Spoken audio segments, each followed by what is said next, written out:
We are meeting today to consider 3 pieces of legislation. All have been properly noticed and circulated, and there are copies available on each side of the dais, along with copies of timely filed amendments. Amendments filed after the deadline have been circulated electronically. Pursuant to committee rules, other members of the committee may submit written opening statements for the record. I ask the members may revise and extend their remarks on the bills to be considered at this markup and have those remarks included in the record. Without objection, it is ordered. Without objection, the chair may also declare a recess subject to the call of the chair. Pursuant to Committee Rule 3I and House Rule 11, Clause 2, I announce that I may postpone further proceedings today on the question of approving any measure or matter or adopting an amendment on which a recorded vote has been ordered.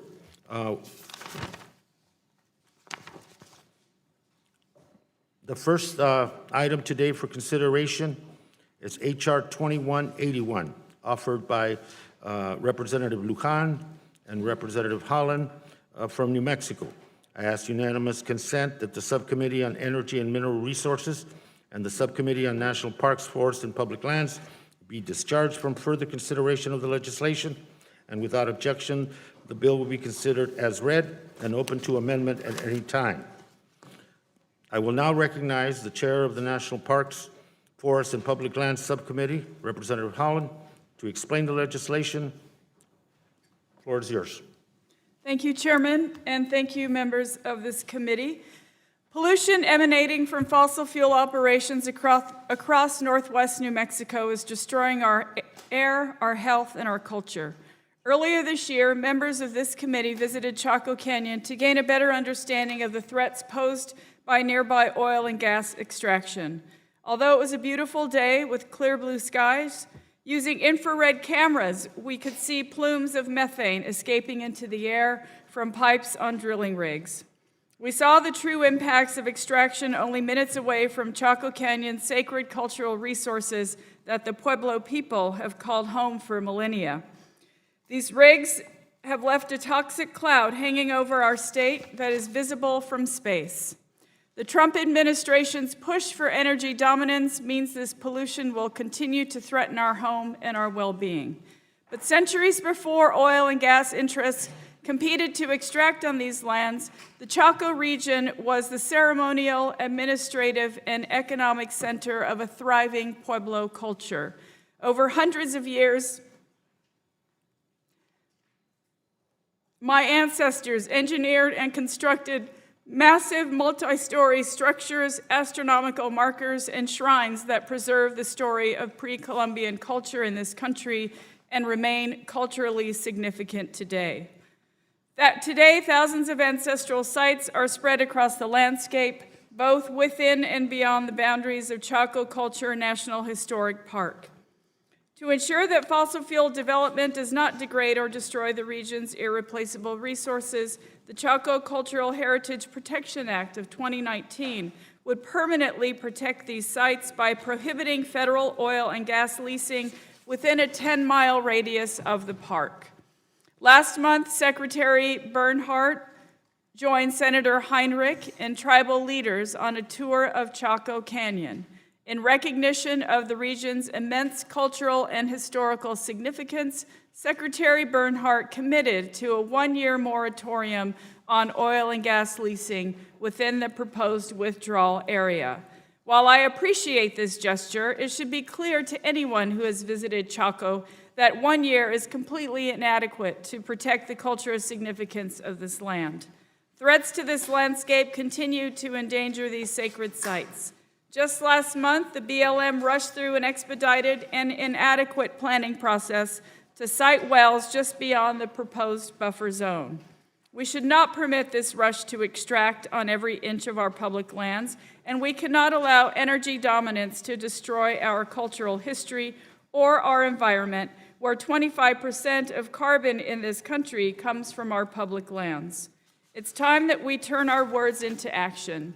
It is my priority, and it should be that of this administration, to permanently protect this region in recognition of its significance to our Native American culture, this country's history, and the public health of surrounding communities. not to mention that it is hallowed ground because my ancestors are buried there. I would like to thank Representative Lujan and Senator Udall for championing this important legislation, and I urge my colleagues on both sides of the aisle to join me in protecting the landscape of the Greater Chaco region by supporting H.R. 2181. I yield, Chairman. Thank you. Thank you very much. And before we consider amendments, does any member wish to be recognized on the legislation? Mr. Bishop. Thank you, Mr. Chairman. You know, in the years I have known the chairman, and he was not as chairman, but before as a ranking member, I have appreciated his willingness to be thoughtful and considerate and always live up to agreements with which he made. I wish I could say the same thing for everyone associated with this committee. We are now having another one of our infrequent and very long markups in which ideological legislation that has no relevance to the private lives of individuals will be discussed here. You will notice also there are no Republican bills mentioned on this particular markup, which I find personally insulting, and I do not necessarily blame that at the chairman, but I do blame it at other people who are involved with this particular committee. The three bills we are marking up today are going nowhere. They're not going to be considered in the Senate. They'll never be signed by a president. We are simply spinning our wheels once again. The Cultural Heritage Bill, we had a testimony. Ms. Jesus, who is from the Navajo Nation that lives in that area, violently opposed to what they were talking about. None of her concerns have actually been considered. Two uranium bills, which we had considered once before, now are reappearing. And in testimony again on those bills, they were inane, they were emotional, they were devoid of facts, and the supervisor who actually lives in that area basically shredded the concept together. I understand why people are not necessarily concerned with that because those hearings are poorly attended. All the hearings are poorly attended. And I think when staff considers hearings that range all the way from how NFL concussions cause climate change to Medicare reform that's not within this jurisdiction of our committee to 3-year retreads again, I can understand why people will vote with their absence in not being able to hear the committee. But it becomes compounded when, because of rolling votes, no one is here to listen to the debate on the bills either. You will notice that right now 20 of the 26 Democrats are not here to listen to any of this debate. Our side is not much better. 11 of the 19 Republicans are not here to listen to the debate, but I can understand it when it means nothing. When no one has to hear the hearings, when no one hears the debate that we take place, we roll our votes and then let everyone come back and sanctimoniously vote without any understanding of what's going on, to vote in ignorance. We are not facilitating a better system of government. Rolled vote simply ensures that staff manipulates the process better. Members read staff-written speeches, and we go on from that. This committee has become a mockery of democracy and a mockery of good government because we are all voting in ignorance. No one is here to discuss the issues. Until we change that process, we'll continue to go by. Now, I already mentioned that there are no Republican bills on this committee markup. There are lots of things that should be on this committee markup. I have a Navajo water bill that's approved by both the state as well as the Navajo Nation that's gone through all the protocols. It's passed all these, it's ready to move. It has not been heard in any markup yet. Mr. Austin has a bill that modernizes the Pittman-Robertson Act. It was part of our Four Corners negotiation in the last session. It's ready to move. It has 23 co-sponsors. It's ready to move. It has not been scheduled for any kind of a markup. Mr. Amadei has a perfect example of how you actually do a lands bill where you consult with local governments and get their input with it. It hasn't been scheduled for any kind of a markup. Democrats have no solution to our wildfires, and yet Mr. Westerman, the only resident forester that we actually has a forest resiliency bill, once again with 23 co-sponsors. It hasn't been scheduled for any kind of a markup. We don't have a solution, or at least the majority party here doesn't have a solution to water issues, but Mr. Lamborn has a bill, which we have done before, which is ready to be heard, ready to mark up. Even when we do mark up something like the backlog bill, passes on a 36-2 vote, we still have yet to report that going forward. This is a frustrating experience in which we are spinning our wheels on ideological issues that really don't help people. When we do have bills that actually do address issues, that do attract concerns, that can be bipartisan, and yet we refuse to schedule those for any kind of a markup. I understand why people don't want to attend. I understand why they're not listening. but I cannot understand how people are willing in good conscience to then vote on issues that they haven't heard, they don't understand, they haven't participated in, and that's a part of the process of running this particular committee. And I do not necessarily lay that totally on Mr. Gahalva's lap. It has to be shared with the staff who organizes these type of things. So with that as a statement of frustration I have with all the bills that are here again that should not be here, and all the wonderful bills that are out there that should be considered at some time, I yield back. Thank you, Mr. Bishop, and I do appreciate your concerns about the selection of bills the committee considers for markup. But I think it's important to look at the facts. In this Congress, we've held 3 full committee markups.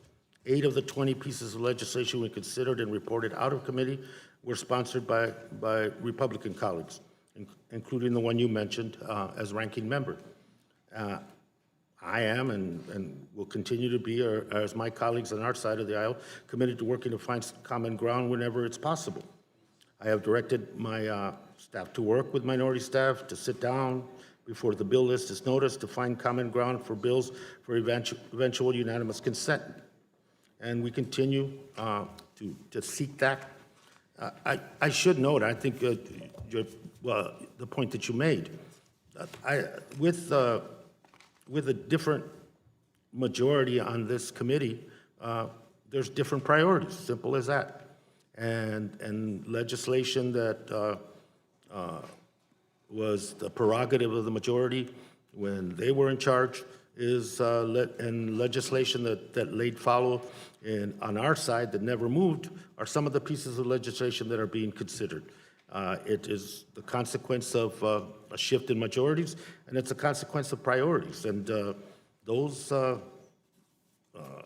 can be termed as ideological, but I think they're just a different set of perspectives and values as to how we see this committee's jurisdiction being dealt with and administered through our process of markup. So I look forward to working with you, trying to reach some common ground on unanimous consent and the appropriate listing, a common listing of bills for consideration and markup, and we'll continue to do that as well.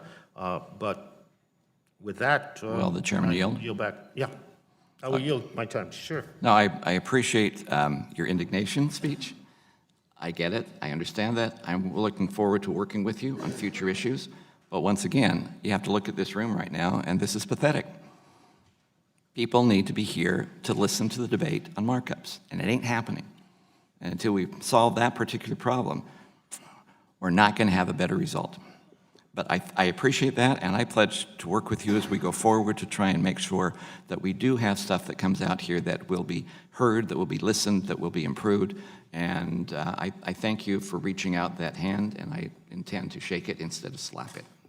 I appreciate that, and reclaiming my time. And in terms of attendance, that is always, as in my time in this committee, has been an issue. But because of the time I've been on this committee, I've come to the realization that sometimes quality is more important than quantity, and I think we're in those kinds of situations. With that, Mr. Chairman. I think I'm out of time, ain't I? Yeah, I can yield. Okay. Well, I would ask for 5 minutes. Okay. Asked to be recognized. To strike the last word. I move to strike the last word. Please. Okay. And I'd like to ask a question of the bill sponsor or the person, the chairman, acting on behalf of the bill sponsor for the sake of debate on this bill so I understand it better. Just a simple question. I notice in my notes that, and by the way, I have been to Chaco Canyon. It's an amazing, historical, beautiful place. I recommend everyone ought to go there. That the 4 counties surrounding Chaco Canyon produce about $200 million for the general fund of New Mexico for the oil and gas revenues that they produce. Has anyone done an analysis?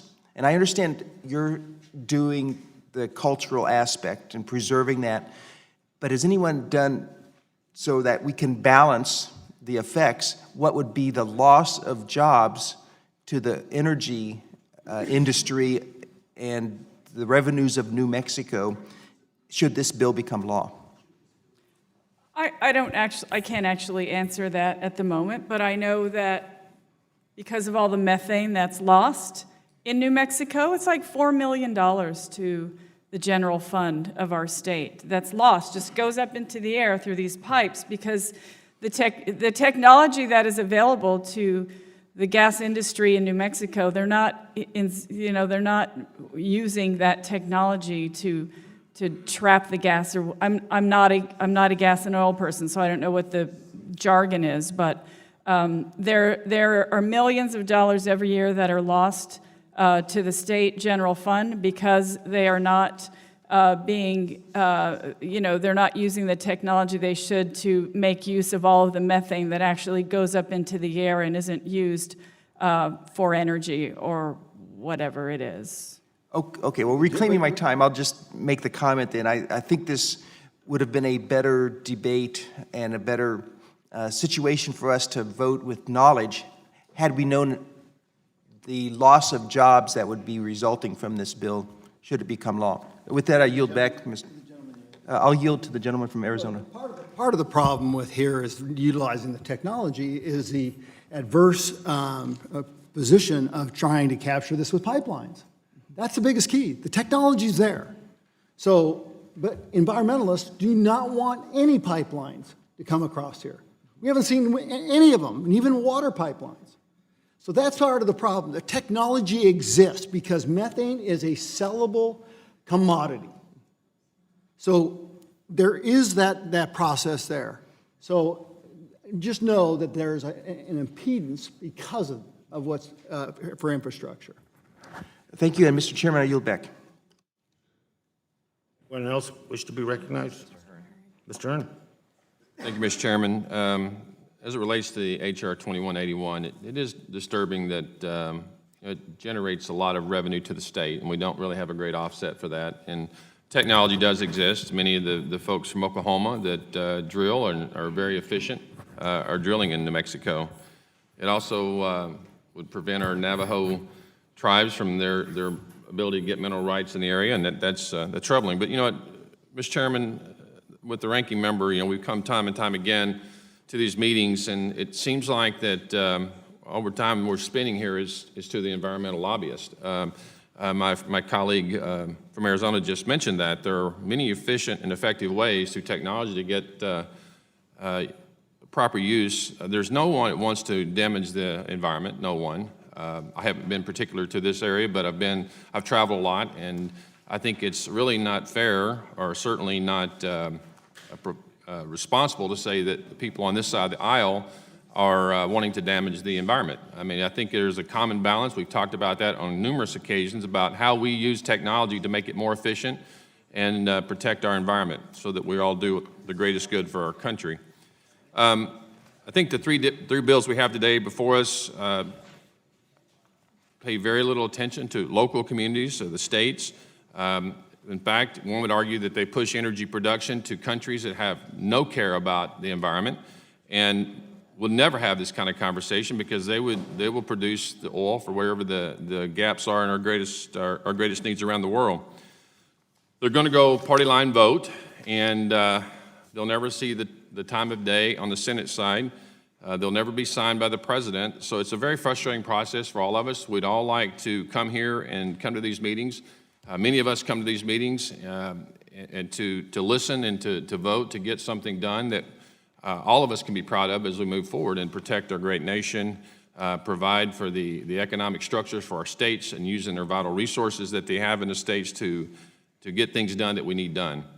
But it's a shame that we can't, I've only been here for 9 months. I've been on this committee since January, and it's been very frustrating to see that we can't actually get something done that we can get passed on the Senate side and get the president to sign it so that we can actually get something done for the greater good of this country. I yield back my time. Will the gentleman yield? Sure. Please, thank you very much.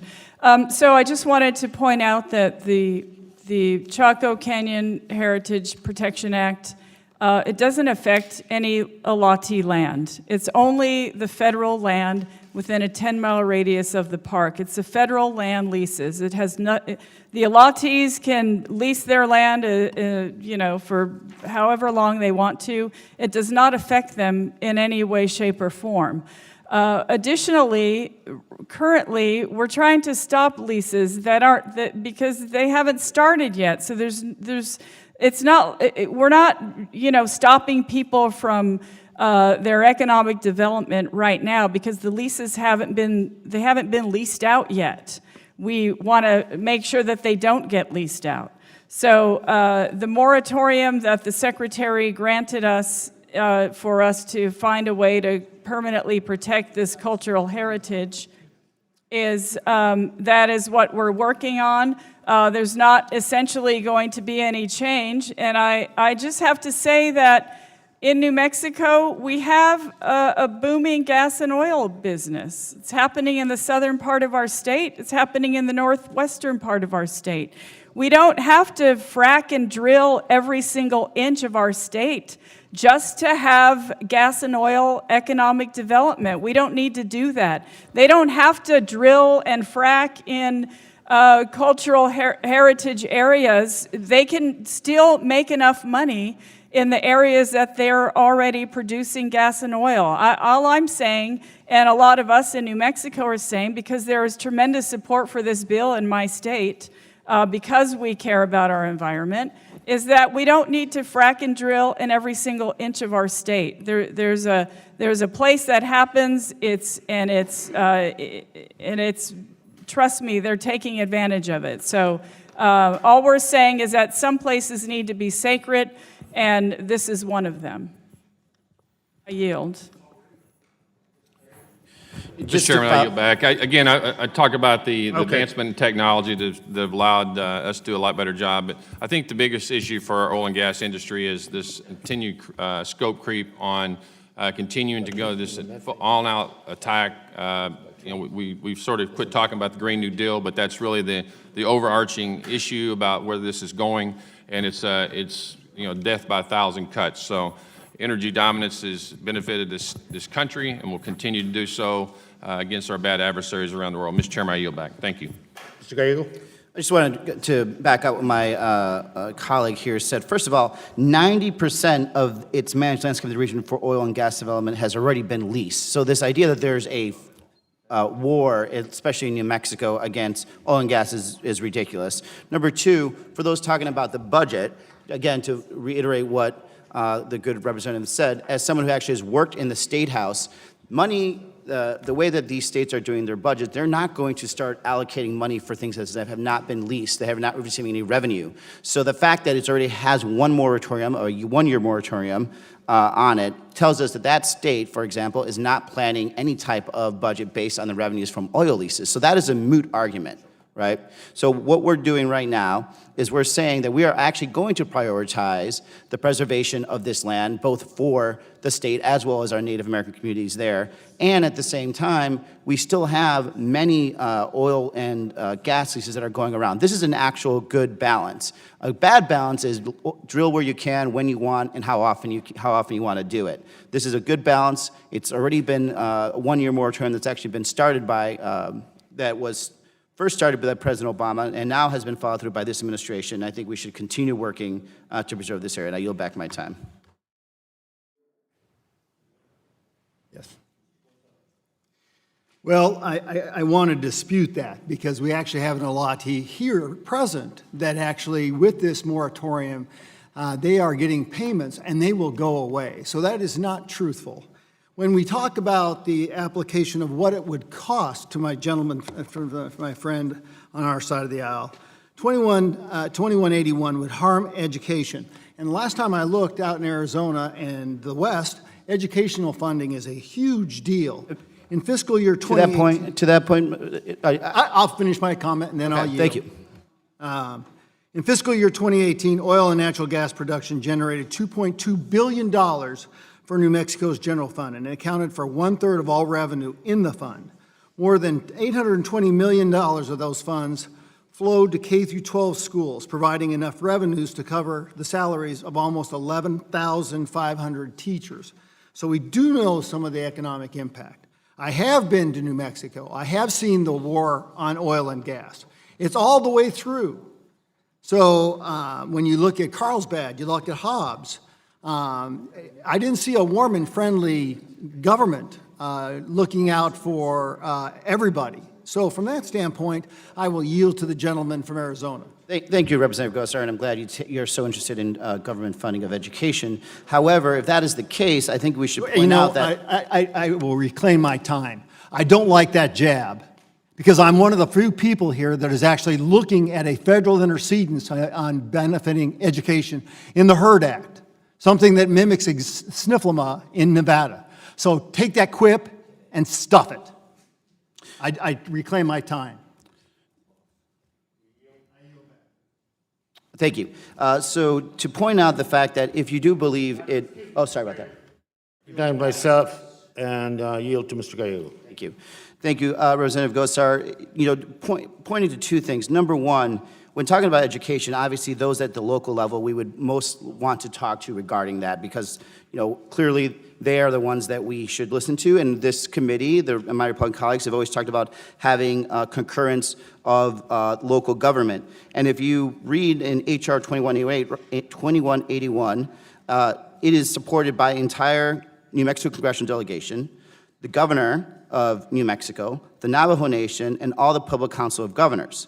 So, you know, assuming from what I know, and also serving with Governor Lujan Grisham before she left to become governor, I believe they all care about education too. And they're saying to you, they're saying to us, I should say, that even though you believe that there'll be some impact on the budget, the governor of New Mexico is telling us that this is something that they want to see. So in the spirit of what my colleagues have always preached about working with local government in adherence to some of their wishes, I think we should abide by that and support H.R. 2181. I yield back my time.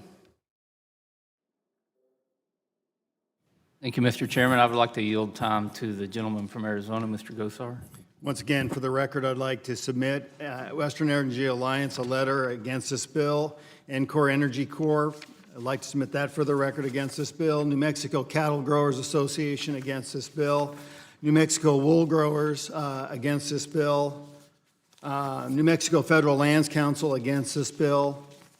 Denver Lumber against this bill. And the Business Coalition of New Mexico against this bill. Once again, you know, I want to remind people, we had this conversation on Outer Continental Shelf. These are the lands and property of the federal peoples. We can take into jurisdiction and the insights of local governments, but these are the property and the revenues for the people of America. And so we have to start looking at those in best use management. We produce revenues that go to the general fund, 52% to the federal government, 48% back to the states. We have to do the best that we can in regards to a return on investment. Now, one of the things that I've always heard is, and I'm one of these people, I love my outdoors, but I don't believe that it's a mutually one or the other. I think they're symbiotic. And from that standpoint, we have to return the investment to the best of the American people. We've seen the argument of climate change, yet the climate change numbers are changing dramatically. When we talk about the methane rule, now we're finding out that we're misinterpreting a lot of the gas for methane as it's also got other properties and other gases mixed in with it. So I would be careful with that in that regards, because when you take something off in perpetuity, you can't go back. And so from that standpoint, I stand opposed to this and want to make sure that all these letters are submitted for the record. I yield back. Will the gentleman yield, Mr. Westerman? Yep. Mr. Chairman? It's my time. Thank you. I yield. Thank you, Mr. Westerman. I just want to thank you for mentioning, yes, it is federal land, and it does belong to all the people. But I don't want us to lose sight of the fact that all of us are on Indian land, and that is Indian land. And we've talked a great deal in this committee about tribal consultation and how we need to bring indigenous people to the table to have a say in what happens on these lands, because they have cared for that land for thousands of years. The Pueblo Indians migrated to the Rio Grande Valley in the late 1200s. Prior to that, they were in Chaco Canyon, Mesa Verde, Bears Ears, Grand Staircase Escalante. They were in all those places before they moved into the Rio Grande Valley. Just because they move, it doesn't mean that they don't have a tie to that land. And so every single Indian tribe in New Mexico supports this bill.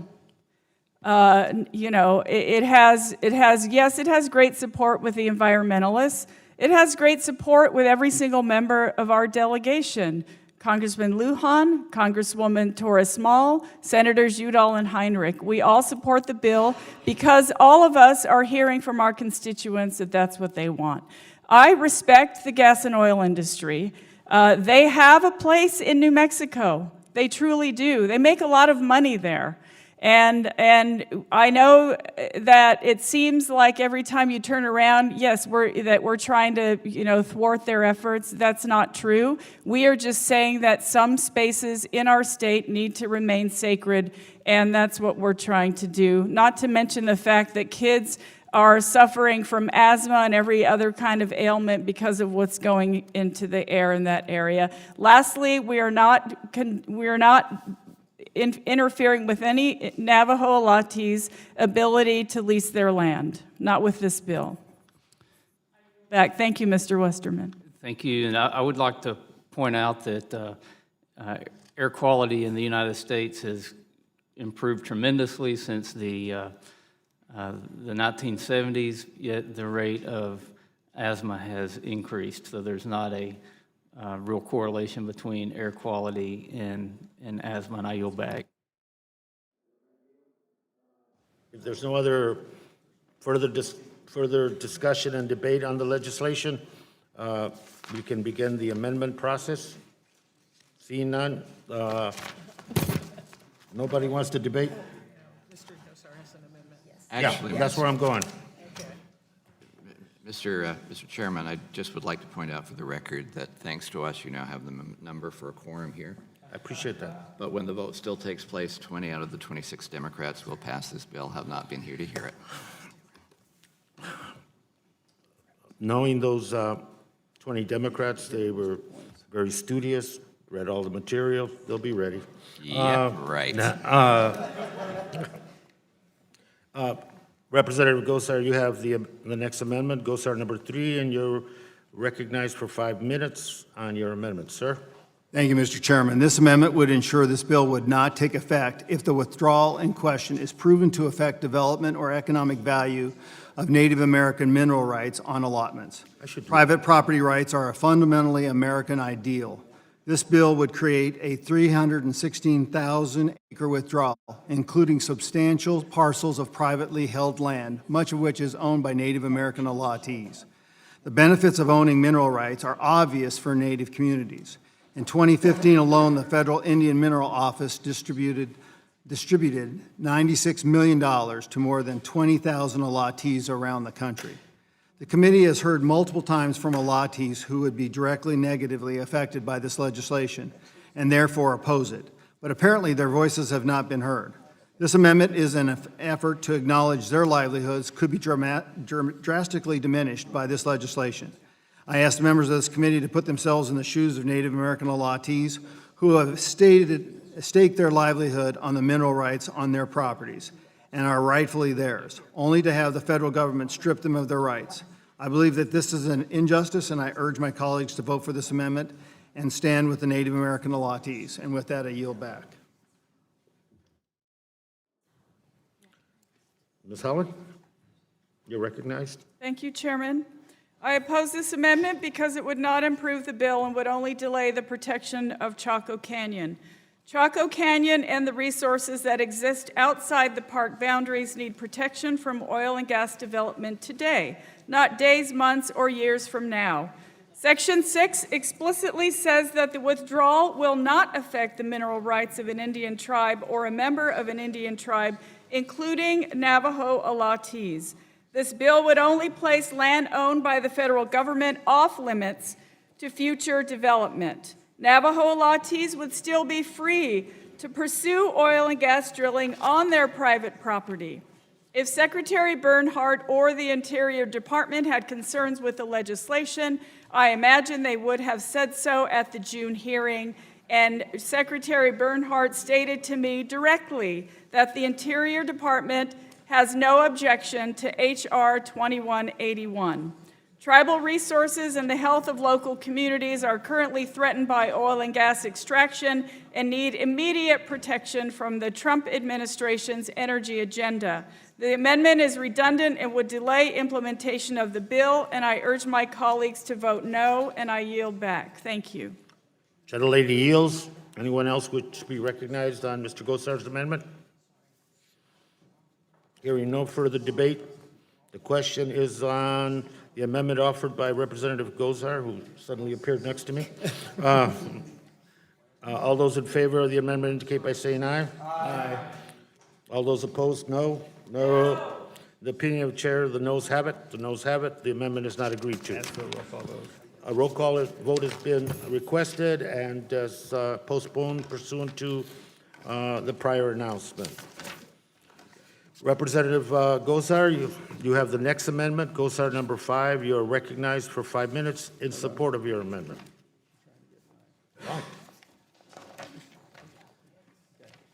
Thank you, Mr. Chairman. This amendment would change the size of the proposed withdrawal from a 10-mile buffer to a 6-mile buffer surrounding the Chaco National Park. This amendment represents a compromise that will increase the legislation's chance of becoming law. A 10-mile buffer would create an untenable situation for economic development surrounding the Chaco National Park, as well as greatly inhibit energy development in a potentially mineral-rich area. A 6-mile buffer would accomplish the goal of the bill with sponsors while also allowing mineral development to take place in the region. The facts are there already, laws in place to protect any sacred artifacts that could be uncovered by mineral development outside of the boundaries of the national park, laws that energy companies comply with. This amendment represents the best of both worlds, protecting the park and allowing reasonable energy development in this region. I urge members to support this amendment, and with that, I yield back. Gentleman yields. Anyone wish to be recognized on? Ms. Holland, you're recognized. Thank you, Chairman. I oppose this amendment because it would not improve the bill and would only reduce the land and resources protected by H.R. 2181. At both the April 15 hearing and the June 5 hearing, we heard from tribal leaders and archaeologists about the importance of protecting all federal land within the 10-mile protection area. It's estimated that there are thousands of ancient archaeological and cultural sites within the hundreds of thousands of acres of land within the 10-mile protection zone. Not all the artifacts were known when the park was first established, and research continues to this day to identify significant cultural and historic areas. Furthermore, just because an archaeologist or historian has not identified a specific site as culturally significant does not mean it does not have value for tribal communities. Not all cultural resources are archaeological in nature, which is why tribal-led surveys of this land within 10 miles of Chaco is critical. This bipartisan bill has the support of the New Mexico governor, both senators, all 3 representatives, tribal leaders, the local community, and my colleague, Congressman Tom Cole. This amendment would undermine our efforts to protect Chaco Canyon and the greater Chaco landscape, and I urge my colleagues to vote no. And I just want to let everyone know that, yes, people are buried in this area. It's hallowed ground, and we must have respect for it, and I yield back. Gentlelady yields. Anyone else? Mr. Ledler. Mr. You're Chairman, recognized. thank you, and I'd yield my time to the gentleman from Arizona. I thank the gentleman from Colorado. This bill seeks to permanently ban oil, natural gas, coal, and other minerals from federal leasing and future development on 316,000 acres in New Mexico, while also permanently terminating leases in the area that have not yet gone to production. H.R. 2181 places our economic and energy security at risk by putting an area rich in oil and gas resources permanently off limits to production. This bill will harm tribal members, reduces general fund and educational revenues, infringe on private property rights, and negatively impact local economies. The area in question is proven to hold large reserves of oil and gas resources. BLM recognized the potential in this area and proposed to include several parcels near Chaco Canyon in its oil and gas lease sales on March 28, 2019. The so-called buffer zone imposed by this bill is completely unnecessary, as oil and gas production has taken place in this area for decades with no damage to the national park. In fact, the express purpose of the park was to protect the culturally significant ruins and great houses of the Chaco people, and the boundaries of the park were drawn for that very goal. Now, I'm very aware of any type of cultural sensitivity that when they're encountered, we have to protect them. That's not an if, it's an absolute. And so trying to mitigate this from a 10 to 6, I think, is trying to accomplish the best of both worlds. Once again, when we find culturally sensitive products and artifacts and areas, all production stops. I mean, I've seen it from roadways, from byways, from trails. There's an absolute that has to come to a screeching stop. So I think if there's any intention of having a bill like this move through and get into law, I think an accommodating factor of moving from a 10 to a 6 would be an accommodation that's well worth it. And with that, I yield back. Gentleman yields back. Recognizing myself, the existing boundaries, the 10-mile buffer is an important distinction. And the distinction is this, that many important Chaco sites lie outside the park across a broader landscape. These places are just as significant as those within the park, but are less protected from oil and gas development and all the industrial activity associated with drilling. It's not just about the drilling, it's just the industrial activity that occurs. It's estimated that there are over 5,000 artifacts within the greater Chaco region and possibly thousands more that have yet to be identified. And as my colleague said, just because some archaeologist or historian hasn't identified a specific site as culturally significant does not mean it has no value to the tribal communities themselves. And I think we have to go back a little on this 10-mile. There are currently tens of thousands of oil and gas wells in northwest New Mexico spread across federal, state, and tribal land. And these wells are in close proximity to Chaco Canyon and other cultural and environmental resources that exist inside and outside the park boundary. The Bureau of Land Management has already leased more than 90% of its managed landscape in the region for oil and gas development. Under the Obama administration, BLM agreed not to lease any federal land within 10 miles of Chaco Canyon, while the agency amended its management plan for the region. Since January 2017, BLM has ignored that agreement and proposed to lease parcels of land for oil and gas development within that 10-mile buffer 3 times, but withdrew the parcels in each instance. In May of this year, Secretary Bernhardt announced a 1-year moratorium on new leases within that 10-mile buffer. And so H.R. 2181 is consistent with what has been done in the past under the Obama administration, even Mr. Bernhardt's decision to create a moratorium for a year, 10 miles. It's a number that provides for both for the protection of Chaco Canyon and ancestral land protection as well for the tribes that associate the cultural and spiritual importance of the site. And so I think that number is appropriate.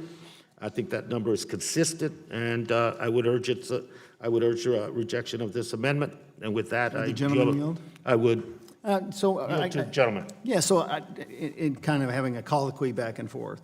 10 miles was an arbitrary number. Would you agree? Well, I think that there must, reclaiming my time, I think there was not only forethought, but some level of science and study done when the Obama administration and BLM both agreed on that 10-mile issue, buffer zone in terms of an expansive enough protection that the site wouldn't be under constant threat.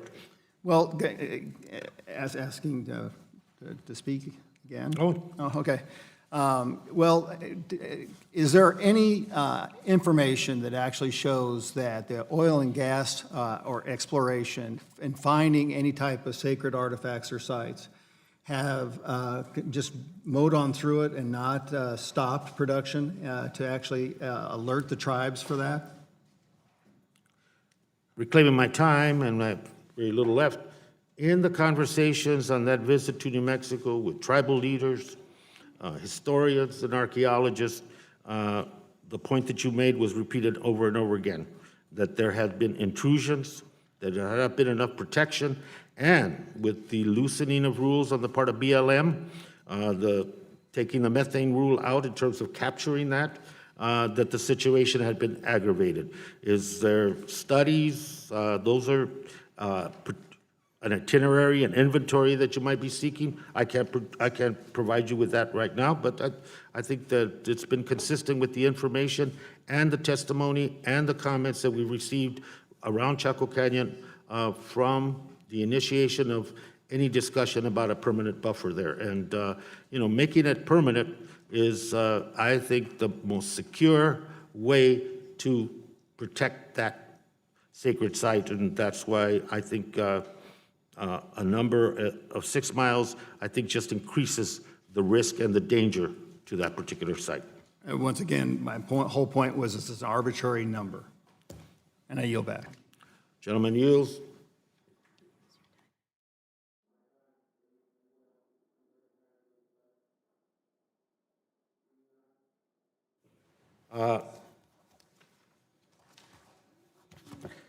Mr. Gosard, amendment of designated as number 5. The question is on that. All those in favor indicate by saying aye. Aye.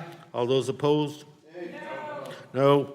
In the opinion of the chair, the noes have it. The noes have it. The amendment is not agreed to. Ask for a recorded vote. A recorded vote having been requested, that vote postponed pursuant to prior announcement. Representative Cheney is the next amendment, number 2, but Mr. Lombard you're going to. Yeah, Mr. Chairman, on behalf of the Gentleman is sponsor, recognized. thank you. On behalf of the sponsor who's not here at the moment, I will offer Cheney Amendment number 1. 2. Here it says 1. Should I go ahead and explain it? Yeah, you're Okay, recognized. I'll go ahead and explain it. It's very simple. It adds one sentence to the bill. It adds an additional paragraph 13 in the findings. It's short, so I'll just read it. In testimony before the Committee on Natural Resources, Navajo Alatis with mineral rights in the Chaco Canyon area were concerned about the negative impact the mineral withdrawal under this act would have on their ability to develop these mineral rights, unquote. And this specifically came from testimony from Delora Jesus, who is in the, I hope I say this correctly, Nagizi chapter of the Navajo Indians. And she provided testimony at the hearing. I can't do it better than her, so I'll just read a couple of paragraphs from her testimony in my remaining time. My ancestors were allotted this land and mineral rights by the United States government many generations ago, and it pains me to see that my own leaders, both tribal and in the U.S. House of Representatives and Senate, are supporting a bill that would put my oil and natural gas rights off limits and or seriously prevent my family from receiving income from the valuable energy resources that we own. I am not alone. Many other Indian Alatis in the greater Chaco region agree with me.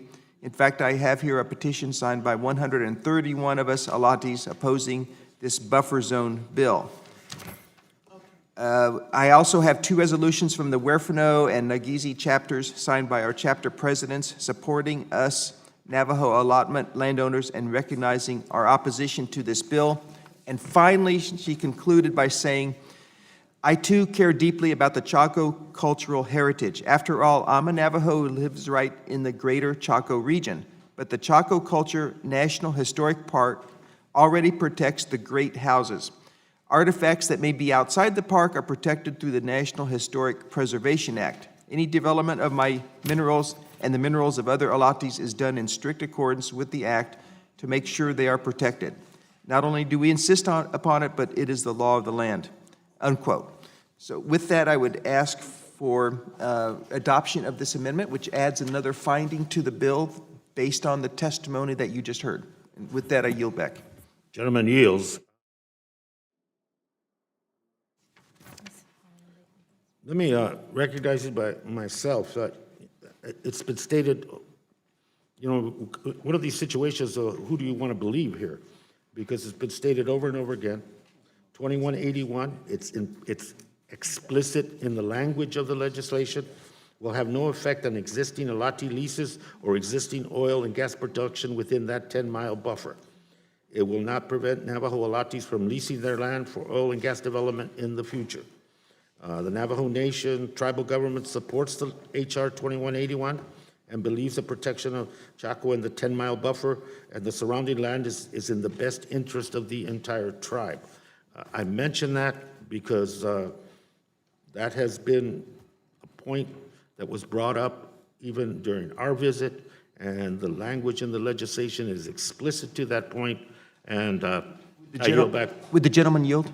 I'd be glad to. In response to that, what I think those witnesses would say is, yes, the bill does not strip away their legal right to develop their mineral rights under their allotment.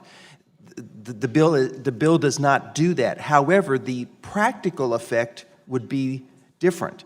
The practical effect is that when you do not have the oil and gas development and the infrastructure that would accompany that, there is a much reduced opportunity for the minerals in that allotment to ever be developed. So they, in their experience, and they live right there, they know that it would impact them in practice, even though the bill doesn't strip away their rights in black and white letter law. May I? I yield back. Yeah, thank you. And if I may, I have a few, if I may ask you a question. With regards to the issue, does the support for the legislation of the Navajo Nation through their elected representatives,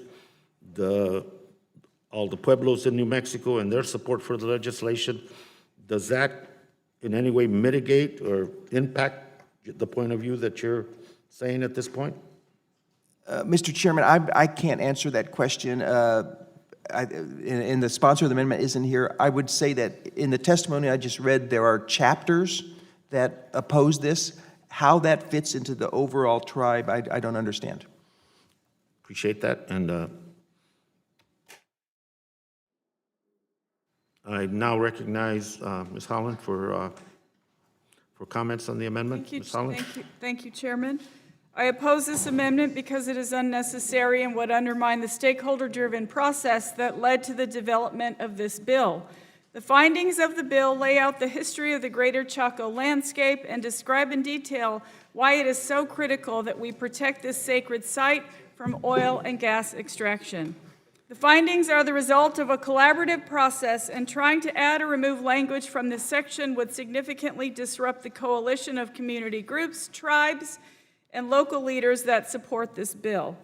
Section 6 explicitly says that the withdrawal will not affect the mineral rights of an Indian tribe or a member of an Indian tribe, including Navajo allottees. This bill would only place land owned by the federal government off limits for future development. Navajo allottees would still be free to pursue oil and gas drilling on their private property. And at this point, I would like to say that there are, she cited two Navajo chapter presidents who support her position.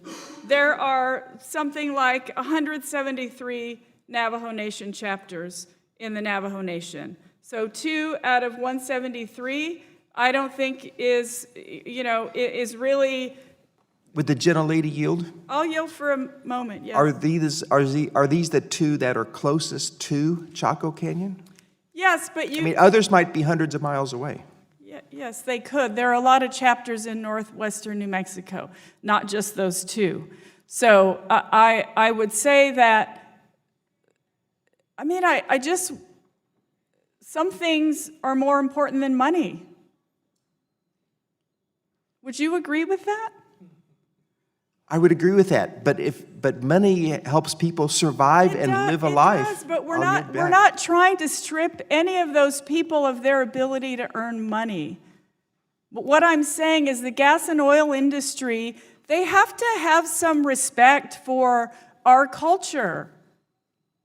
This is Indian land. These are people who have, my ancestors who migrated to the Rio Grande Valley from these areas. They fought drought and famine for centuries so that I could be here today. This is that's my legacy. I'm their legacy, or however you want to say it. But I'm saying that this is a small piece of land that we are trying to protect for the future of our country. And I don't understand what this big thing about is for protecting gas and oil in a state where there's so many people making a living off of gas and oil. It's everywhere. Would the gentlelady yield?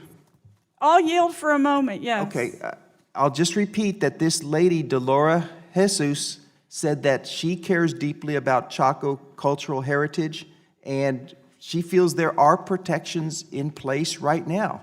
There are not enough protections. There are not enough protection. 10 miles protecting a cultural heritage that's been there for millennia, I do not think that's too much to ask. And so I oppose any amendments that try to weaken this bill. I oppose any amendments that try to overstep the collective support of 23 Indian tribes in New Mexico who have sat down numerous times for decades and talked about protecting Chaco Canyon. It's not, I respect Ms. Jesus for her speaking out, and we're not coming onto her land and saying you can't do anything. It's her land; she can do what she wants. But all I'm saying is, as a state, we have decided that we want to protect Chaco Canyon, and I oppose this amendment and any amendments that weaken this bill, and I yield, Chairman.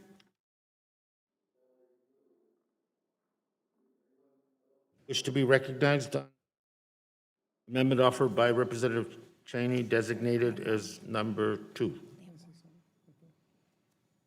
Mr. Gosar, you recognize? To the gentlelady, sometimes, and I think we miss this, is that I don't look at it as weakening a bill.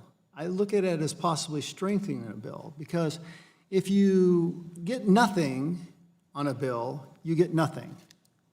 But when you get something where you have a compromise in regards to trying to give and take, I think then you come up with something. I've worked with a number of members on the other side here. I look at Mr. Huffman over and over again.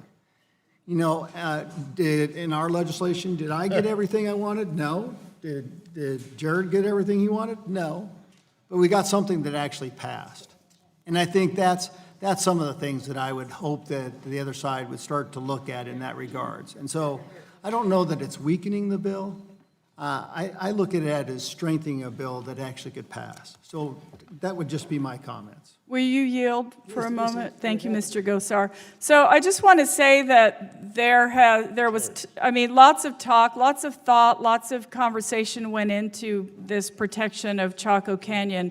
And quite frankly, the 10-mile radius is already compromising. They wanted the border to be, they wanted the area to be much larger than that, 20 miles or something of that nature, because there are, over 100,000, I don't want to say archaeological sites, sacred sites all over that area. So the 10 mile is already negotiated down from a much larger area that originally Indian tribes and other folks wanted to protect. So I have to say that we've already compromised on the 10 miles. And so I appreciate you mentioning that, but I just wanted you to know that. I yield. Reclaiming my time, and just also want to impart that, even though we're not technically causing any problems for the allottees, it is impugned because of egress and access to those allottees portions. And so there's a lot of implied red tape and hurdles for anybody to actually have that. So to Mr. Lamborn's comment, we are impugning that area for lesser value. And I don't know of any other circumstance that wouldn't see lower reimbursements to those allottees based upon this premise. The other thing is that, I understand the sensitivity of the culture, the sacred cultural side. But one of the problems that we see is, when is enough enough? When we see isolation of different pieces of property out west, where 55% of the land has no access whatsoever, and limited access in some of those circumstances as well. So I think we have to start having that conversation. And that's why we've had the conversation in regards to the Outer Continental Shelf. It is the property of the American people, and I think that discussion has to be looked at all the way across the board. So with that, I yield back.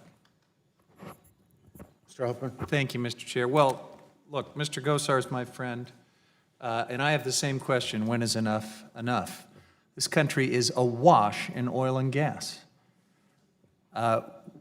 Our friends across the aisle want to drill literally everywhere. We're fighting about drilling in the Arctic refuge. We're fighting about drilling because this administration has put it on the table, every square inch of the Outer Continental Shelf. And so I think we should ask, when is enough enough? And we're having this conversation in the context of a virtual certainty now from the scientific community. It's not even new. We've known this for a long time, that all of this addiction to fossil fuel development and burning is killing the planet, is destroying the opportunity for future generations to live the American dream and realize their aspirations, and maybe even to survive at all. And yet, there's never enough when it comes to the oil and gas industry. So I was very proud of my colleague, Representative Holland, when she made the seemingly simple but so important point that some things have to be more important than money.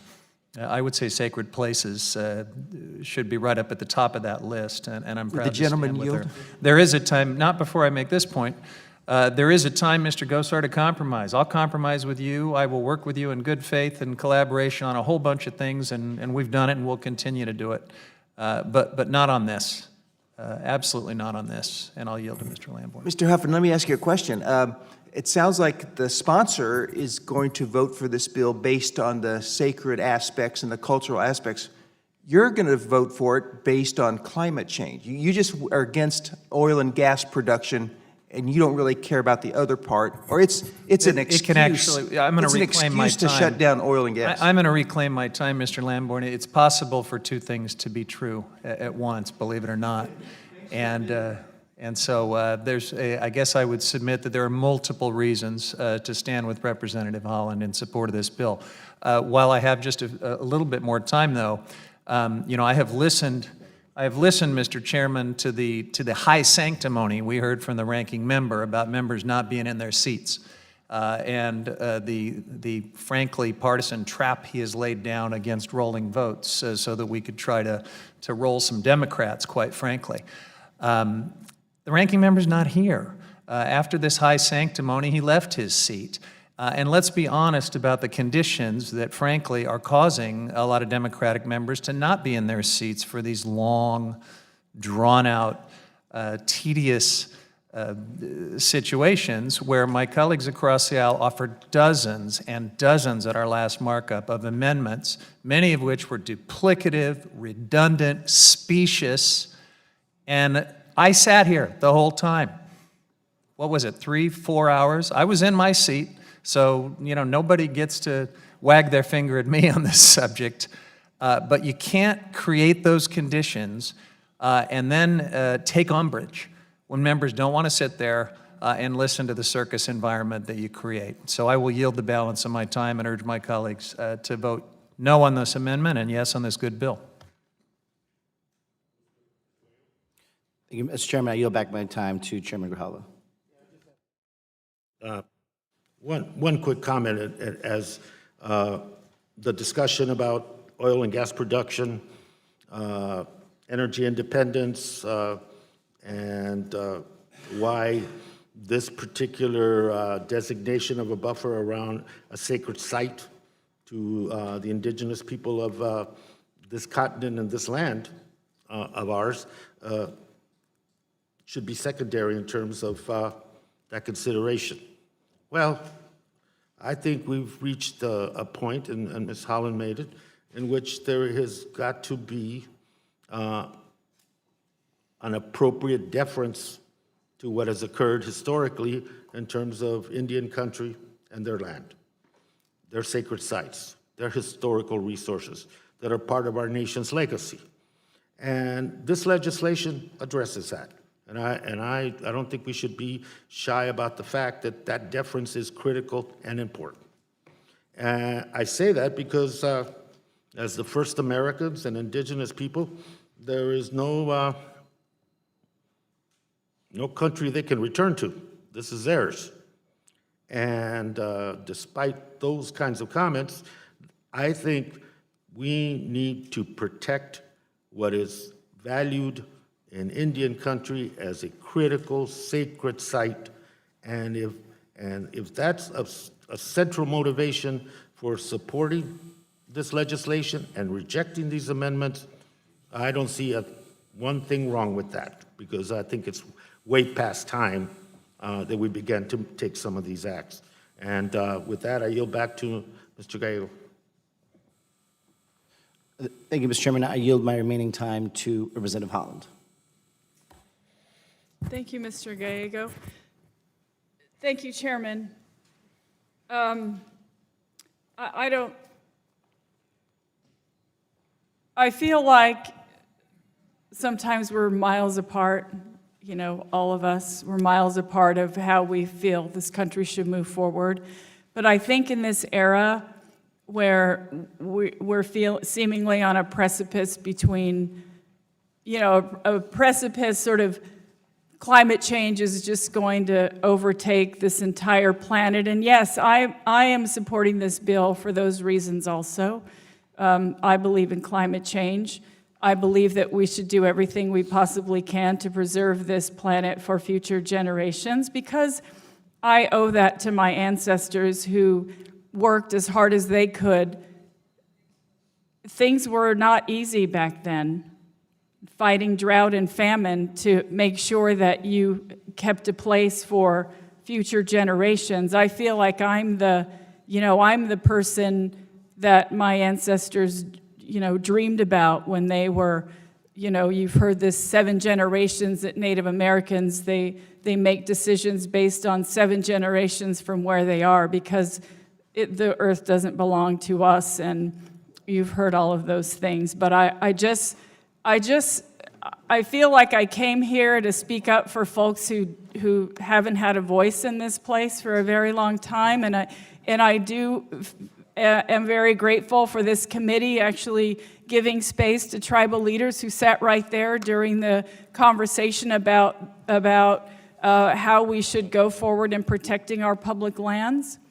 And I just want to thank all of you for being here and listening to them and giving them your ear and making sure that you were paying attention when they had an opportunity to talk about what was important to them. We're not asking for this entire country back. You've heard me say a lot in this committee that this is Indian land. We're not asking for this entire country back. We're just asking to protect a small piece of it, because we feel very strongly in New Mexico that our future generations should have an opportunity to be in that sacred space unencumbered and, without hearing oil rigs or trucks rolling down the road. One last thing I'll say is there is a lot of infrastructure in that area, and Ms. Jesus wants to develop on her land. There are roads there. Things can move in that area. It's not completely hauled off from the outside world, and so I just want to thank my colleagues for their support of this bill and urge all of you to support it as well, and I yield.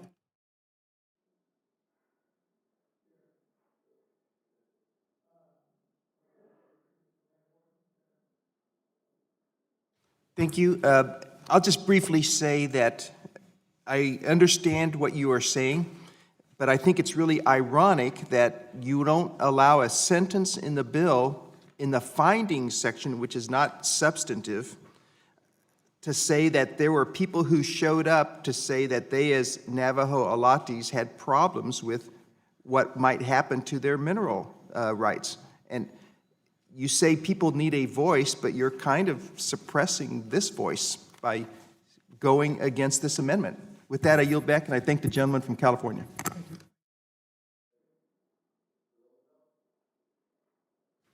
If I might just respond to my colleague from Colorado, we held a field hearing regarding Chaco Canyon in New Mexico. We held hearings, public hearings at the Capitol. Literally hundreds of people were there, all in support of this bill. We went to Chaco Canyon.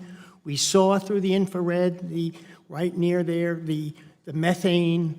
We talked to the people that live there, right around, who in many ways did not feel that they were benefiting from oil and gas, but they were not there to oppose it. What they were all saying, we met with Native leaders, everybody supports this bill. There may be a few people, hundreds, which are nothing compared to the thousands of people. New Mexico has a balance. It's a very interesting state. They have the Permian Basin, as we all know, which is the largest new oil development in the nation. And yet they want to protect this land. And everybody stood up and said, when we held public hearings, they wanted to protect this land. So I'm a little overwhelmed by this response because it is so out of touch with what is going on in New Mexico, and I yield back. Mr. Westerwood? Thank you, Mr. Chairman. I would like to yield time to Mr. Gosar. I thank the gentleman. And to the chairman, I would have loved to have gone to Chaco Canyon, but the short notice was very inappropriate. I will just tell you.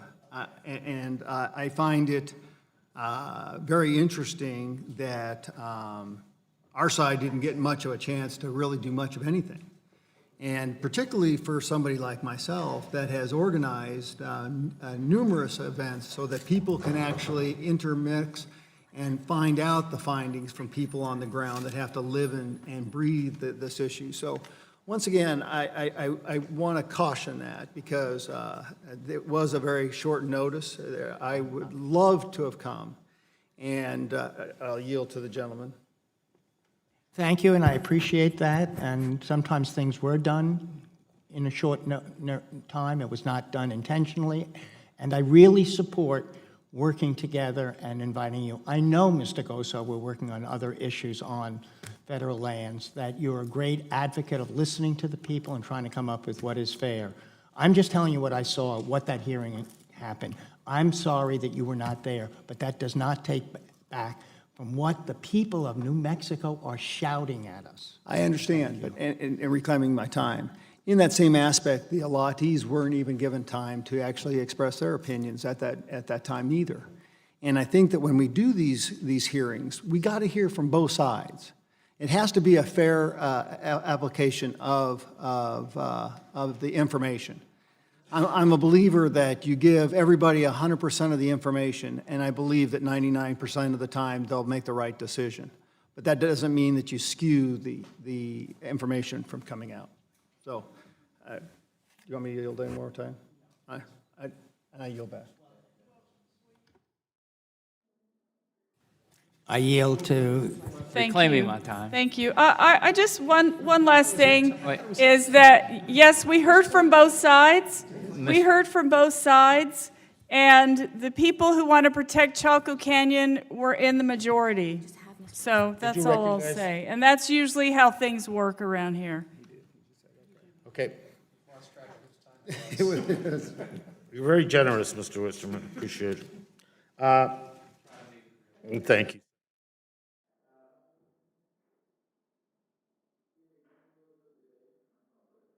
Question is on the amendment offered, Mr. Lamborn, designated as number 2. All those in favor, say aye. Aye. All those opposed, say no. No. The opinion of the chair, the noes have it, and the amendment is not agreed to. The vote will be postponed pursuant to prior direction.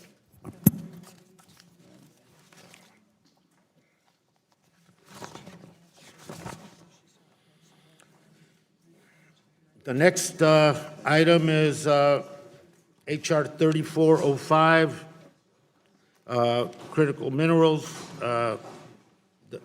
I ask unanimous consent that the Subcommittee on Energy and Mineral Resources be discharged for further consideration of the bill.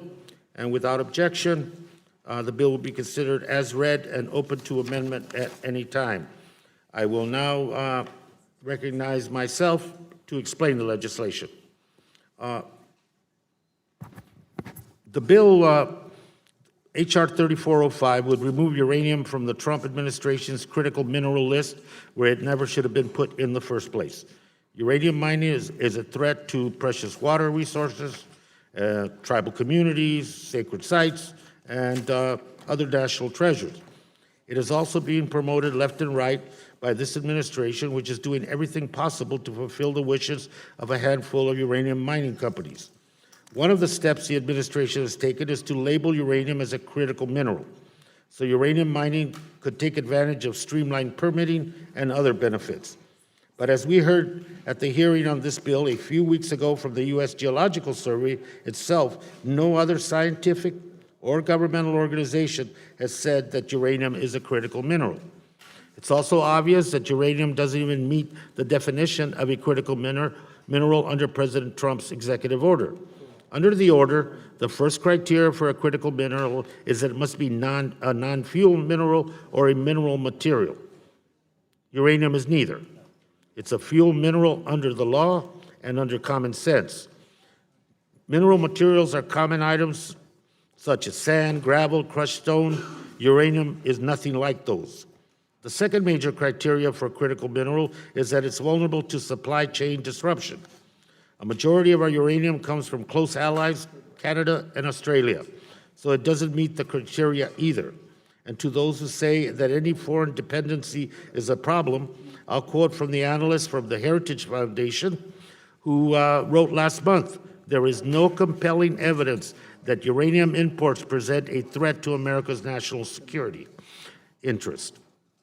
Because uranium is incorrectly defined as a critical mineral, the Grand Canyon is right in the crosshairs. The critical mineral strategy recommends reviewing existing mineral withdrawals with an eye towards eliminating or shrinking them, particularly in areas where there may be critical minerals. If uranium is a critical mineral, there is a direct threat to the Grand Canyon and other sites. Already, mining companies in the United States have a sweetheart deal in the form of mining law of 1872, where they pay no royalties and have virtually unfettered access to public lands. But this administration keeps trying to make it even easier to mine public lands and special places throughout the West, and has already taken steps to help the uranium industry, such as cutting Bears Ears National Monument by 85% at their request. Given the legacy of uranium mining in the West, particularly the terrible health impacts experienced on the Navajo Nation from abandoned uranium mines, we should be holding mining companies accountable, not handing them a blank check to do more of that in our most special public lands. My bill corrects a blatant error in the critical minerals list and says that the uranium mining does not need special treatment. Declaring uranium critical is just another way to bypass environmental rules and fast-track new mining. I urge my colleagues to support the legislation, and with that, I will yield back the remainder of my time. I will now recognize whoever, Mr. Gosar. Thank you, Mr. Chairman.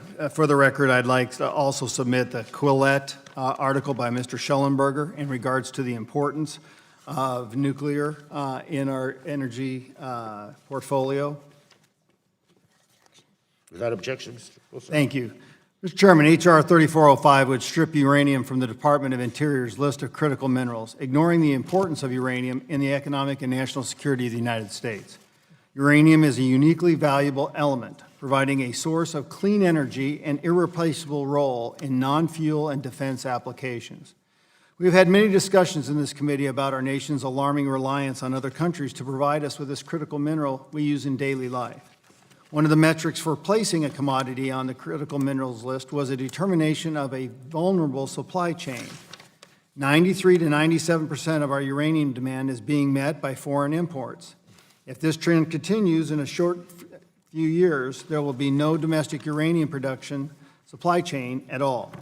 Without our own supply, the United States will be at the mercy of foreign producers. The largest uranium producer in the world is Kazakhstan. According to the Energy Information, in 2018, the U.S. imported 51% of uranium from non-allies, including Kazakhstan, Russia, and Uzbekistan.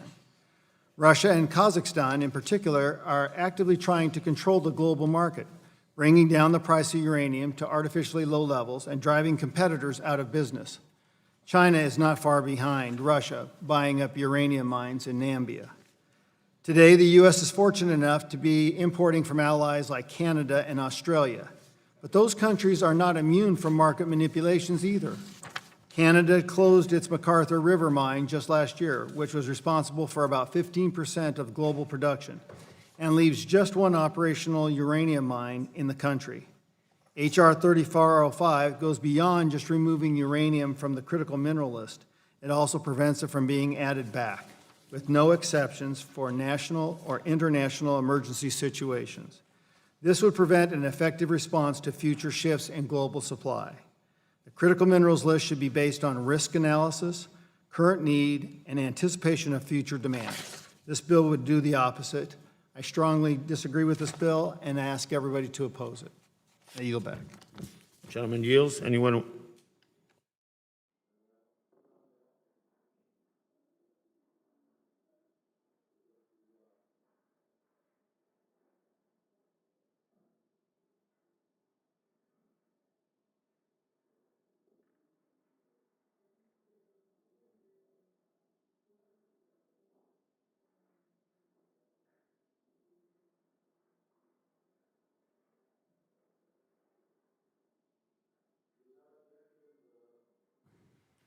Without objection, the ANS offered by myself is considered as read and open to amendment at any point.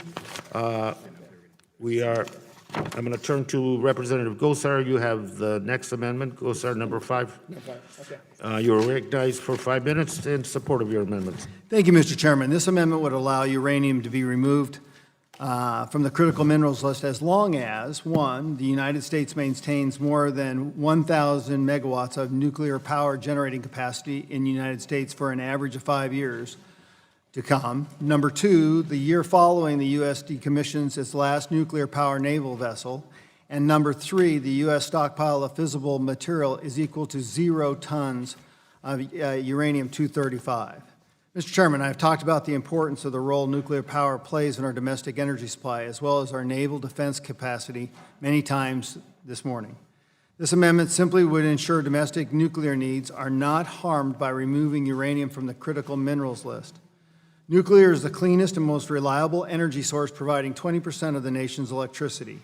Uranium is a critical mineral used in our 98 nuclear power plants and for nuclear power. Uranium and depleted uranium are also critical to the U.S. military and our national security. The United States military uses depleted uranium in armor plating for tanks, phalanx gun systems, armor-piercing munitions, and cruise missiles, naval propulsion reactors, as well as A-10 Harriers and other military and civilian aircraft. This amendment would not kill the bill, and it would allow for uranium to be taken off the critical minerals list if we have adequate nuclear power generation in place for at least 5 years. and meet the other defense requirements of this amendment. This is a sensible approach. If you look at it, once you take away a supply chain, it doesn't come back. We've learned our lesson with timber foresting. We're having a hard time even trying to get back the supply chain. This would be even worse. And with that, I urge my colleagues to vote for this amendment, and I yield back. Gentleman yields. Anyone? Thanks. On the amendment, Mr. Chairman. Mr. Chairman, sometimes when the folks in the amendment department over there try to think up these clever ways to kill a bill, they can be too clever by half, and that's the case with this particular amendment. It tries to create a distraction from what this bill does, which is simply remove uranium from the critical minerals list, by making this point that uranium is needed for nuclear fuel, for reactors and for naval reactors specifically. I appreciate the acknowledgement that uranium is a fuel mineral, but that's sort of the point. Fuel minerals are not, under any definition, considered to be critical minerals. Multiple scientific studies have been done that do not list uranium as a critical mineral. The Department of Energy doesn't define it as a critical mineral. National Academy of Sciences doesn't define it as a critical mineral. The Obama and Trump administration National Science and Technology Councils have not defined uranium as a critical mineral. The USGS put out a report the day before President Trump issued his executive order on national critical mineral strategies. It did not list uranium on that list. And finally, we've got the executive order itself, which could not be more clear.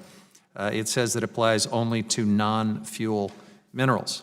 So, uranium is not a critical mineral. This amendment defeats itself by acknowledging that.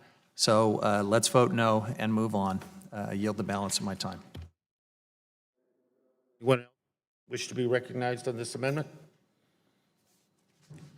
If there's no further discussion, no debate, the question is on the amendment offered by Representative Gosar, designated as number 5. All those in favor indicate by saying aye. Aye.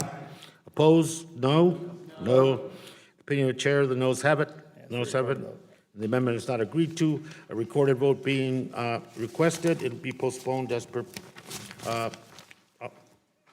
as to prior announcement. We now turn to. I know, I heard.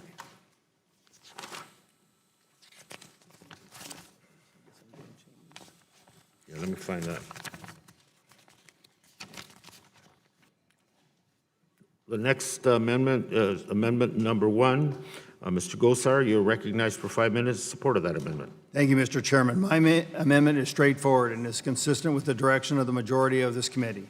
This markup has made it crystal clear that the goal of the majority is to shut down all domestic uranium mining in the United States. The United States is more than 93% import reliant for uranium. That's right, we import 93 to 97% of a mineral that we depend on not only for electricity, but for our national security. Over the last 7 months, the political rhetoric from the House majority is that Republicans are soft on Russia. The irony is that we have here is policies like this one before us today place our national security right in the hands of the Russians. My amendment changes the title of this legislation to the Russian and Kazakhstan Original Uranium Importation Promotion Act. So let's be consistent. What we're doing is we're enabling exactly what happened in China with the manipulation and monopolization of rare earths. This is no different. This is uranium. It's just a different product.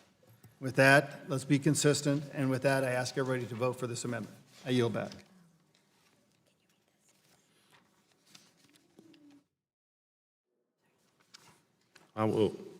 Anyone wish to be recognized on the amendment? I will recognize myself. I oppose this amendment because it has nothing to do with this legislation, though I do appreciate the fact that the minority is now worried about Russian interference. The bill doesn't do anything to impact uranium import, and even if it did, the fact that we get the majority of our uranium from close allies, Canada and Australia, the only thing the bill does is remove uranium from the critical minerals list. It doesn't prevent uranium mining, and it doesn't encourage imports. It simply does away with the high status that uranium receives by being placed on the critical minerals list, a list uranium never should have been put on in the first place. The bottom line is uranium doesn't meet the definition of critical mineral set out by multiple scientific studies, and even the executive order, as was mentioned by Mr. Huffman, that the president called for the creation of a critical minerals list. There is simply no reason to place uranium on the critical mineral list other than to speed new mining. I would urge my colleagues to oppose the amendment, and I would yield back.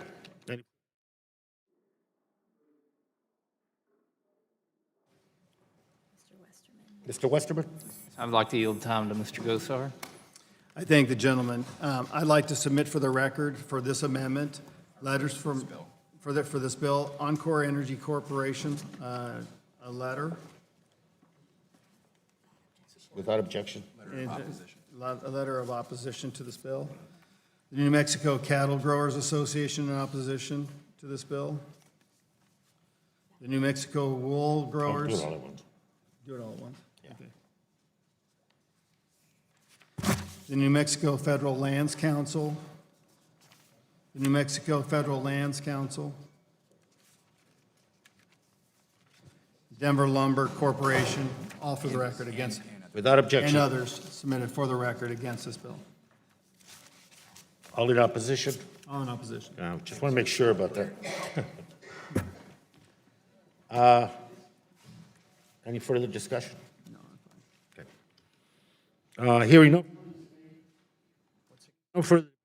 The question is on the amendment offered by Representative Gosar, designated as number 1. All those in favor indicate by saying aye. Aye. Those opposed indicate by saying no. No. In the opinion of the chair, the noes have it. The noes have it. The amendment is not agreed to. I ask for a recorded vote. Recorded vote has been requested. The vote will be postponed pursuant to prior announcement.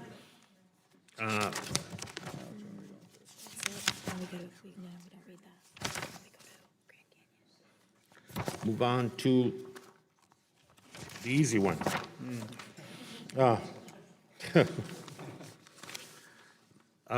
The next item is H.R.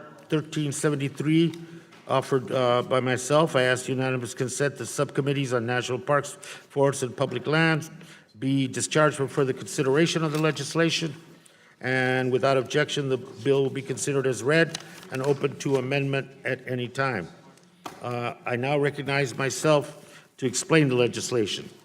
Today's discussion on this bill has been a long time coming. This is not the first time I've introduced this legislation, and I'm hoping that we can agree that protecting the Grand Canyon from radioactive pollution is worthwhile, and we can get this over with once and for all. The Grand Canyon is one of the most amazing places on Earth, and it needs to be protected, and it still isn't protected. Anyone who doesn't support this legislation should have a better idea on how to protect the Grand Canyon, or should be able to argue that uranium mining isn't a risk to the Grand Canyon. I haven't seen either of these arguments being made. So far, we've heard that this bill will supposedly take away states' rights, even though it won't. That it will hurt schools, even though it won't. That it's going to create a new wilderness, even though it doesn't. None of these arguments against the bill are about anything that's actually in this bill. All this bill does is say that we value the Grand Canyon. We value public health. We value Native American input and the positions that they've taken more than we value the industry that demands the ability to mine in the Grand Canyon. We're talking about a few years of mining profits for largely foreign-owned mining companies at the expense of new health risks, new endangered species risks, new long-term risks to the Colorado River, and the virtual certainty that mining companies won't pay to clean up after themselves. The Grand Canyon is one of our country's greatest gifts to the world. That's just one reason it's such a sacred place for tribes. It's home to Native American communities to this day. The Havasupai people have lived in the canyon for more than 1,000 years. It's not President Trump's to give it away, and it's nobody's to give it away. If you look at the map behind me, you'll see just some of the mining claims made during the last decade. Where's the map? It's supposed to go up there. When mineral prices are high, When mineral prices are high, speculators always want to mine. The short-term thinking has left a toxic legacy of contamination, waste, and chronic health problems for the people of my state. That's why I first introduced the Grand Canyon Watershed Protection Act in 2008 to stop this waste and protect the water resources that millions of people rely on. I was heartened in 2012 when the Obama administration withdrew this landscape from further mining. But these protections will last 20 years at the most, and we may not even make it that far if President Trump has his way. He designated uranium as a critical mineral despite the lack of risk to our national supply or security. We get our uranium from some of our closest allies, like Canada and Australia. The president is using fear to boost his industry buddies. That's how he's run the government since he took office. But the Grand Canyon isn't a political football. The people who want to see these mines pop up around the Grand Canyon need to know we've done giving away our public land. The bill extends protections for the region permanently. It doesn't impact multiple uses like hunting, fishing. It doesn't touch existing mineral rights. It just says we don't want any new claims. It ensures the Grand Canyon region won't keep suffering. We can mine uranium more cheaply and easily and safely in other regions of the country. We shouldn't risk the Grand Canyon. We shouldn't risk the millions who depend on the Colorado River, and we shouldn't risk the health of the people of Arizona. I'm proud to support the Grand Canyon Centennial Protection Act along with more than 100 of my House colleagues, and I urge everybody to support this proposal and help all of us protect the Grand Canyon. With that, I will yield my time back and recognize anyone who wants to talk on the subject. Mr. Gosar. Thank you, Mr. Chairman. I rise in strong opposition to H.R. 1373. This bill seeks to permanently ban oil, natural gas, geothermal, uranium, and other critical minerals and rare earth leasing and production on over 1 million acres of land in Arizona. This bill is an attack on my district and opposed by the people in my district. H.R. 1373 will reduce important revenues for education, roads, hospitals, and infrastructure. This bill will kill jobs, harm local communities, infringe on private property rights, threaten national security, and undermine American energy security. H.R. 1373 seeks to permanently withdraw more than 1 million acres of public land, equivalent to 80% of the size of the state of Delaware. The withdrawal area targeted by this bill contains extremely valuable deposits of rare earths, critical minerals, copper, and a 326 million acre uranium reserve that contains the largest tract and highest grade uranium in the nation by a factor of 6. The Nuclear Energy Institute estimates the uranium deposit could provide California's 45 million residents with 22.5 years of electricity. Uranium and depleted uranium are critical to the U.S. military and our national security. The U.S. military uses depleted uranium in armor plating for tanks, phalanx gun systems, armor-piercing munitions, and cruise missiles, naval propulsion reactors, as well as A-10s, Harriers, and other military and civilian aircraft. Passing H.R. 1873 would nullify the historic compromise in 1984, the Arizona Strip Wilderness Act, agreed to by the entire Utah and Arizona delegations and large majorities in both chambers of Congress. The area we are considering is not even in the Grand Canyon Park. Numerous studies have shown that there is no compromise to neither the river or the canyon with this mining. This bill, referred to as the gold standard of stakeholder consensus, added 1.1 million acres to the National Wilderness Preservation System in exchange for allowing livestock grazing and uranium mining outside of these areas in the areas targeted by this withdrawal. Finally, the Grand Canyon National Park is already protected by the Grand Canyon Protection Act, Clean Air Act, and Clean Water Act, as well as significant buffers and other protections through its designations as Grand Canyon National Park from the 1.1 million acres designated under the Arizona Wilderness Act of 1984 and from the nearby 1.01 million acre Grand Canyon Parashant National Monument designation under the Antiquities Act against the will of local stakeholders. Any mining operation will also have to comply with all state and federal environmental laws and to go through the National Environmental Policy Act. This million-acre land grab is misguided and unnecessary. From my research, we have found that that the uranium in its tracks is water soluble. Those that are in the canyon have low doses of uranium coming at them all the time. It seems to me that what we ought to do is remove that uranium so that they have clean water, and that is permeated by this. Anybody that has seen uranium mining to this point in time knows it's the easiest and best. What it basically does is a small imprint. It's about less than 40 acres. It's a vertical shaft of concentrated uranium. It's removed, and when it's placed and filled with other rock, what ends up happening, you have penetration of subsurface or surface water into subsurface aquifers, which are problematic in Arizona because of the caliche clays that exist all over. So from that standpoint, this is we're against this bill, and we ask everybody to vote against it. And with that, I do want to submit to the record letters from Conservatives for Property Rights, Encore Energy Corporation,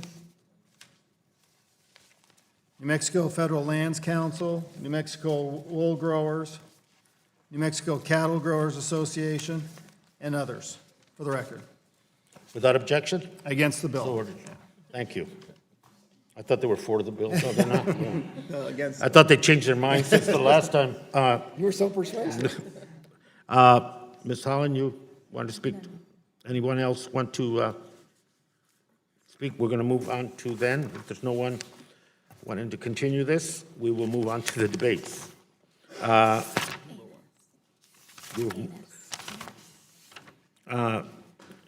let me say, without objection, the NS offered by myself is considered as read and open to amendment at any point. Representative Gosar, you have the First Amendment on the legislation, and you're recognized, sir, for 5 minutes in support of your amendment. Thank you, Mr. Chairman. This amendment would change the effective date on this bill to the date in which the Department of Defense transmits a report to Congress on the national security impacts of this proposed withdrawal that seeks to permanently ban oil, natural gas, geothermal, uranium, and other critical minerals and rare earths on over 1 million acres of land in Arizona. Just last week, findings were released by the Secretary of Commerce, Wilbur Ross, that concluded uranium is being imported into the United States in such quantities and under such circumstances as to threaten to impair the national security of the United States, end of quote. As I have said on numerous occasions, I believe this bill will have a negative impact on our national security as it aims to permanently prohibit mining of rare earths and critical minerals on a massive swath of land. This land grab aims to permanently lock away the highest grade and largest deposit of uranium in the country. This will further increase our reliance on foreign adversaries like Russia, China, Kazakhstan, Uzbekistan. Quantities that we are already importing more than 50% of uranium out of the 93% of uranium we import. Instead of rushing headlong into the endeavor of permanently making this million-acre area off limits, we should know that the true impacts of this legislation will be on the long-term national security of our country. This amendment would not kill this legislation. Instead, it would ensure that the proposed withdrawal can only go ahead once the national security risks of the withdrawal are fully known. I say to my colleagues, let's slow down the process. As much as making such a large and bountiful parcel of land off limits could have wide-reaching impacts on national security. And with that, I urge my colleagues to vote yes for this amendment, and with that, I yield back. Anyone wish to address that amendment? Mr. Gallego? Mr. Lambert, okay. The floor is yours. Thank you. Thank you, Mr. Chairman. I cannot support the gentleman's amendment because it does not benefit this bill, the people of Arizona, or the national security of the United States, in my opinion. We have just heard at length why uranium is not a critical mineral. This is why the committee is considering H.R. 3405 to strip this inappropriate designation. The DOD and DOE already monitor our uranium supply. Neither are worried about our national security when it comes to uranium supply. Making protections for the Grand Canyon contingent on a Defense Department study would only waste time and taxpayer dollars to come to a conclusion that we can already make. We don't need uranium from the Grand Canyon, one of our nation's most iconic parks, to protect national security. It's as simple as that. We do need this withdrawal to protect the people of Arizona from the toxic impacts of uranium extraction. You only have to look at the Navajo Nation, where thousands of mines have poisoned water, harmed public health, and cost the taxpayer billions in cleanup costs to see uranium's toxic legacy. While my colleagues across the aisle look to defer, delay, and prevent this proposal from taking effect, President Trump and his Commerce Department have pushed for a review of existing mineral withdrawals. If we don't act to protect the Grand Canyon now, we might see the protections in place stripped away and new mines opened up in this sacred landscape. That is why the people of Arizona overwhelmingly support this bill, why tribes support this bill, and why local businesses, elected officials, and community members support this bill. That's why I urge my colleagues to vote no on this unnecessary amendment and support the underlying bill. I yield back my time. Yields? Anyone else? Mr. Lambert. I yield to the gentleman from Arizona, Mr. Gosar. I thank the gentleman for yielding his time. You know, the legacy of the past still haunts. It's not done that way. Mining is not done that way at all. We actually complicated it. If you'll remember back that we had a Secretary of Interior that actually put an arbitrary line out there called the Bennett Freeze. They requested and demanded that nothing be changed underneath that line. So we impugned it. But if you haven't seen it, you don't understand that this is the cleanest mining process, period. It's not open pit. It is a 40-acre aspect. For most people that understand the geological formation, these are tubes of very dense uranium. They're removed, and as I said, uranium is water-soluble. So I wonder if the Havasupai, the Wallapai, are all getting this from the contamination of water from existing aspects. It seems to me that we benefit both, actually, in three different ways. Number one, securing that we're having clean water to down water. Number two is that we're removing the uranium for extraction that's beneficial to this country. And third, that we're actually allowing a better permeation of water into subsurface aquifers, which are problematic in Arizona. So from my standpoint, I understand the gentleman's thoughts on this. However, when polls were taken of this, when it was asked appropriately, a majority of people voted against this, not for this amendment. So with that being said, this is a valuable aspect. We have seen the demarcation of monopoly with rare earths. We're finding we actually had a threat from China in regards to rare earths several weeks ago. They control the majority of the monopoly of rare earths. And what we're doing is we're encumbering and enabling them to do the same with uranium. And with that, I yield back. Anyone else wish to be recognized? I'm going to recognize myself to partially respond to my friend Mr. Gosar's comments about polling and what public opinion is saying about this question. Not only this particular question about permanently withdrawing that area from uranium mining, but generally about the Grand Canyon, attempts that were made to make it a national monument, and the question about the moratorium itself. A 2018 bipartisan poll, bipartisan in that both major political parties were represented as part of the polling firms, revealed that nearly two-thirds, 65% of Arizonans across the political spectrum, including 56% of Republicans and 57% of individuals believe mining is more important than recreation, support a permanent ban on new uranium mining in the current moratorium area. A majority, 52% of those surveys also felt that more needs to be done to protect the air, land, and water around the Grand Canyon. Nearly three-quarters, 73% of respondents also felt that outdoor recreation is more important than mining to the future of Arizona's economy. And nearly all, 96% of individuals that were polled agreed that protecting public land and waters is essential to a healthy economy and to the quality of life in Arizona. I mention those because it is my sense and my firm belief that this piece of legislation is not being brought in isolation. There is national support, and there's certainly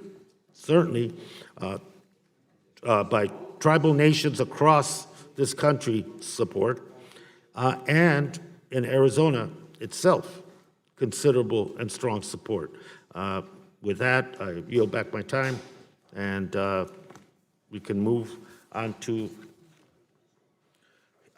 we hear no further debate. The question is on the amendment offered by Representative Gosar, designated as number 1.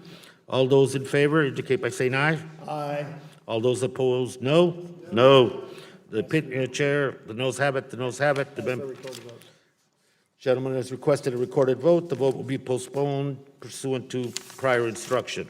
Mr. Gosar, your next amendment, Gosar number 2, you're recognized for 5 minutes in support of your amendment. Thank you, Mr. Chairman. This amendment would change the boundaries of the proposed withdrawal area to exclude any areas in the 4th Congressional District of Arizona, which is my district. It has been a long-running convention on this committee that members do not legislate on issues pertaining to another member's district without their support. This portion of the 4th Congressional District of Arizona included in this bill is exclusively located in Mojave County, and my opposition to the inclusion of Mojave County in this bill has been stated on many occasions. Of the 8 historic mines included in this withdrawal area, 6 are in my district.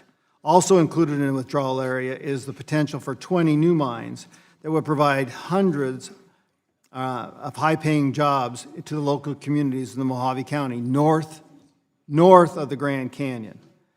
Not only am I opposed to the inclusion of Mojave County in this bill, but so are the Mojave County Board of Supervisors, who voted unanimously to oppose this bill. Mr. Chairman, I ask permission to submit for their resolution in opposition to H.R. 1373 into the market record. Without objection.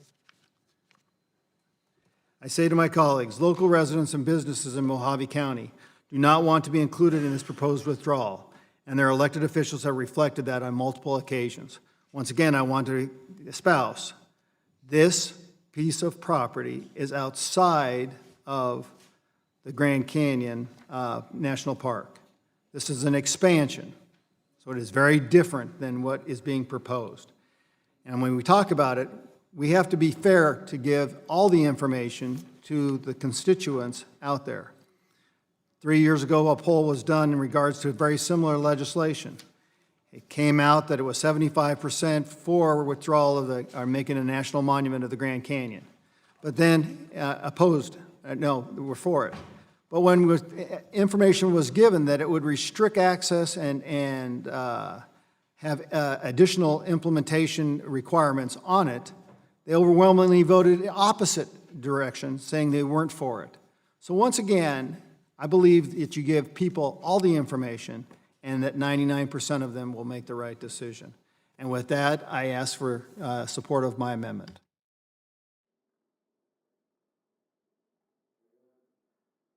Anyone wish to comment on the amendment? Ms. Holland? Thank you, Chairman.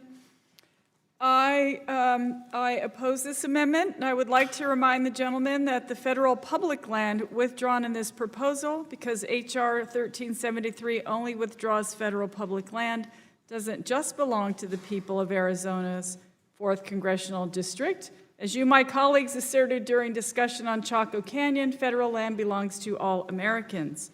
I would also like to state that a bipartisan poll found that the majority of Arizonans support the protections in the Grand Canyon Centennial Protection Act. Given this broad public support, the Coconino County Board of Supervisors, the Flagstaff City Council, the Tusayan Town Council, and the Hualapai Tribal Council have all passed resolutions supporting these permanent protections. This bill is for all the tribal communities who call the Grand Canyon home, which is why this proposal is supported by tribes and by tribes from across the region and by national tribal organizations, including the Navajo Nation, the National Congress of American Indians, and it's for the 40 million people who rely on clean water from the Colorado River. The Grand Canyon Centennial Protection Act is for all Americans because public lands belong to all Americans. It's as simple as that. It's time for Congress to act on its responsibility to promote and protect public lands for all by ensuring that these exceptional lands are permanently protected, and I urge my colleagues to oppose the gentleman's amendment. And Chairman, I yield. Gentlelady yields back. Anyone else want to be recognized? Hearing no further debate, the question is on the amendment offered by my colleague, Mr. Gosar, designated as number 2. All those in favor say aye. Aye. All those opposed say no. No. The opinion of the chair, the noes have it. The noes have it. The amendment is not agreed to. I ask for a recorded vote. Gentleman has requested a recorded vote and will be postponed pursuant to prior announcement. Representative Gosar, you have the next amendment. Number 3, you're recognized for 5 minutes, sir. Thank you, Mr. Chairman. This amendment states that this legislation can't go into effect until the United States imports less than 30% of its critical uranium from hostile countries like Russia, China, and Kazakhstan. Uranium is an essential part of both our national and energy security because of its importance in supplying various military applications and for fueling our domestic nuclear reactors, which supply 20% of our energy supply. As I stated earlier just last week, findings were released from the Secretary of Commerce, Wilbur Ross, that concluded, quote, uranium is being imported into the United States in such quantities and under such circumstances as to threaten and to impair the national security of the United States, end of quote. 2019 projections for domestic uranium production show that domestic uranium production is cratering due to the influx of government-subsidized uranium from Russia and former Soviet bloc countries. Leaving ourselves overly reliant on hostile countries like Russia puts our domestic energy supply as well as our defense capabilities in the hands of our enemies. We all saw what China did recently, threatening to embargo rare earths. These countries could easily do the same with uranium, and China is currently buying up uranium throughout the world on a large scale, along with Russia and others. Before taking the step of making the largest and highest quality uranium deposit in the nation off limits to development, we should first ensure that we have an adequate domestic uranium supply. This amendment would not kill the bill. It would simply ensure that we are all on an acceptable percentage of foreign reliance before locking up the largest and highest grade uranium deposit in the country. Once again, once you get rid of a supply chain, and we've seen this now with our national forest with lumber industry, you don't bring them back overnight. So with that, I urge all my colleagues. Would the gentleman yield for a question? I would be happy to. Would the gentleman, I appreciate the gentleman's concern for hostile countries providing uranium. Would the gentleman clarify, has President Trump turned Australia and Canada into hostile countries yet? May I ask another question to the gentleman? Sure. And who are the owners of those mines in Australia and Canada? Just asking about the countries. Once again, those who control it are also from China. So you have to be very careful about what you do with mining aspects, because as the gentleman knows, we've seen this with the rare earths aspects in California, where the market was flooded. Then they raised the rare earth costs, and what transpired was we saw anticipation of getting the mine back up in order, and then the Chinese flooded the marketplace, debilitating the mine, and then going back and purchasing other parts of the mine so that they controlled the outset. So once again, there's a different ploy here from the Chinese. And if I'm not mistaken, I do believe that the chairman brought this subject up in regards to other mines in the past. So with that, I ask everybody to vote for this amendment. Any other discussion? Hearing no further debate, the question is of the amendment offered by Representative Gosar, designated as number 3. All those in favor indicate by saying aye. Aye. All those opposed say no. No. The opinion of the chair, the noes have it. The noes have it. The amendment is not agreed to. I want a roll call vote, please. Gentleman has requested a roll call. That'll be postponed pursuant to prior direction. Representative Cheney, you have the next amendment. Cheney, number 4, you're recognized for 5 minutes in support of your amendment. Thank you very much, Mr. Chairman. I have an amendment at the desk. Mr. Chairman, my amendment will prevent this act from going into effect until the Secretary of Interior, in consultation with the Secretary of Labor, finds that the withdrawal under Section 2 of this act will not adversely affect jobs available to Native Americans, other minorities, and women. I believe all of us on this committee care deeply about protecting the environment as well as the potential employment opportunities of underserved communities. Those of us who represent rural districts understand what resource development does in terms of benefits from an economic perspective, in particular for those communities.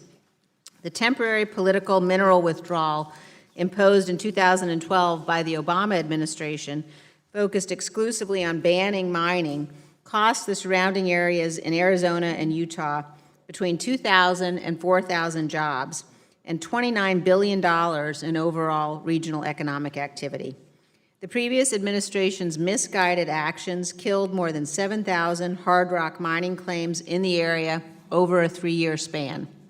We should not entertain the notion of a permanent withdrawal without a confirmation from the Department of Labor that this will not adversely affect jobs in the area. Therefore, Mr. Chairman, my amendment simply says the act shouldn't go into effect until we have a finding from the Secretary of Labor and the Secretary of Interior that we will not be adversely affecting jobs, particularly for Native Americans, other minorities, and women. Mr. Chairman, I urge my colleagues to support this amendment and reserve the balance of my time.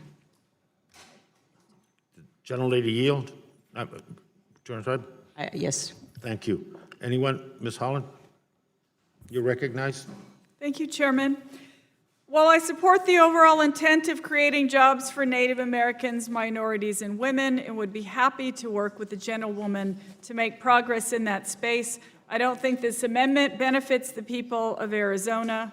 In the Grand Canyon region, outdoor recreation and tourism far outpace mining in new economic productivity. In fact, bipartisan polling shows that 73% of Arizonans feel that outdoor recreation is more important to the future of their state than is mining. Grand Canyon National Park was responsible for $667 million in consumer spending around the park and supports over 7,000 local jobs. The BLM found that mining in the withdrawal area would support, at a maximum, 295 jobs. Mining in the region has left a toxic burden that is disproportionately borne by Native people and minorities. There are thousands of mines on the Navajo Nation alone, and Navajo people have shown increased exposure to radiation and heightened cancer risk because of it. To ensure economic sustainability and job growth for the people of Arizona, we need to protect the clean water and healthy environment of the Grand Canyon region, and that is why I support H.R. 1373 and why I urge my colleagues to oppose this amendment. And thank you, Chairman. I yield. Gentlelady yields. Anyone else? I do. First of all, I'd like to correct the record. The gentlewoman from New Mexico is vastly wrong. And I can point that out in regards to just one coal mine, in regards to a coal-fired plant up in the Navajo Generating Station. It represents 50% of the Navajo Nation's operating budget and 80% of the operating budget for the Hopis. Once again, we don't even know all the aspects that are actually here, whether they be rare earth, oil, gas, uranium, we know some. But once again, this is a piece of property that is not part of the park. This is completely separate of the park, folks. This is another takings of 1 million acres. And to say that this does not help Arizona, you got to be kidding me. The royalties that come off of this, the job that are applied here, you got to be crazy to say that this is not right. I've seen it firsthand because Yavapai County, Coconino County, Mojave County, La Paz County, they're all, I mean, that's why we're one of the 5 C's. Copper, it's mining. It's where you get true wealth to come from. You get that from agriculture, you get that from mining, you get that from timber sales. That's how true wealth comes. It's not mutually exclusive to have mining and tourism and recreation. In fact, one of the hottest aspects in Arizona right now is tours of old mines. Europeans are coming in droves to see the mines and what conquered the West. It's amazing. So once again, this is something outside of the Grand Canyon Park. Once again, when we do polls, we have to give all the information to people so they can make the right decision. I showed that in a poll that was done 3 years ago and a subsequent one that asked the proper question. So once again, they're not mutually exclusive. And I agree with the gentlelady from Wyoming. This has a big deal to do with jobs, and particularly, once again, particularly Native Americans. In regards to the Navajo Generating Station, the Colorado River Compact, everything was built on the benefits to the Native Americans. I yield back. recognizing myself on the amendment, a laudable goal to work to provide and increase employment for Native Americans and other folk, including women, in Arizona and other parts. It's certainly a worthwhile effort that, as Ms. Holland said, something we should undertake. But let's just talk about cost. The coal-fired generator in Navajo Nation that is critical to both Hopi and Navajo, the contracts were canceled. The operators did not want to go through the process of putting in additional scrubbers and others to make that mine meet emission standards. And LA County canceled their contract for using that energy. Major utility companies in Arizona canceled it, as the interest in coal and that fossil fuel as a generator of energy and as a source of energy lessens and lessens. I think that's more of a consequence of market than it is of anything else. Second of all, there's some attendant cost here. In 2011, mine operators were forced to pump more than 2 million gallons of contaminated water from the Pine Nut mine shaft where it could seep into the groundwater. 2013, National Park Service issued a warning that aquifers beneath the Canyon, Pine Nut, Hermit mines in Grand Canyon and the Grand Canyon watershed all contain dissolved uranium concentrations well in excess of drinking water standards. 2016, 27% of Navajo Nation residents tested positive for high levels of uranium after health officials discovered that nearly 30 water sources on the reservation contained unsafe levels of uranium. In 2017, Canyon mine operators pierced an aquifer. Every minute, 5 to 9 gallons of water continue to leak into the mining shaft, which is situated right above Supai Village. In an attempt to keep the mine's on-site storage pond from overflowing, the mining company now has mist of contaminated water that goes out into the surrounding environment. I mention those because there is, as Ms. Holland pointed out, an attendant cost, billions and billions, to try to clean up what has occurred in the nation and around the Grand Canyon. Abandoned mines and the ongoing health consequences. I don't think it is in the interest of Native Americans and in the interest of other people working toward making sure they have equitable opportunity at work and jobs that pay well is a goal we should all concentrate on. Realizing that the public health cost and the human cost is ongoing, has been, and this is one step to making sure that that doesn't become a generational legacy for the people, not only of Navajo Nation, but all the tribes and individuals that in and around that area. With that, I yield back. And Mr. Chairman? Mr. McClintock. Thank you, Mr. Chairman. I'd like to yield my time to Mr. Gosar. Thank you for the gentleman from California. Just to be for the record, this would actually be between Arizona and Utah, 2,000 to 4,000 jobs, $29 billion in overall revenue. It would also have an annual payroll of $40 million, $9.5 million in mining claim payments and fees to the local governments, and $30 billion over a 42-year lifespan that we know of now. Now, once again, when we start bringing up the water supplies, once again, natural occurring, as I have discussed, and I brought this up many times, uranium is water soluble. Remember, these tribes are that we're talking about, the Havasupai and the Wallapai, are in the canyon. They are dependent upon these seeps. This is where the radiation is coming from. It is naturally occurring. So it seems to me that what we ought to be doing is we ought to be taking the uranium out instead of continually exposing people to it and actually allowing for clean water to permeate into the subsurface aquifers. Once again, it seems pretty astute that we start looking at this appropriately. Yes, is there legacy items? Absolutely. But the chairman of the Energy and Mineral Resources Committee and myself have had time and time again trying to get mitigation on this.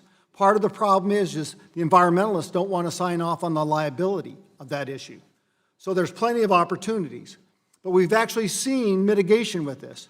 In the Resolution Copper format mine, what they've done is they've invested hundreds of millions of dollars in mitigation. And I asked them over and over again to extol what they've done for mitigation.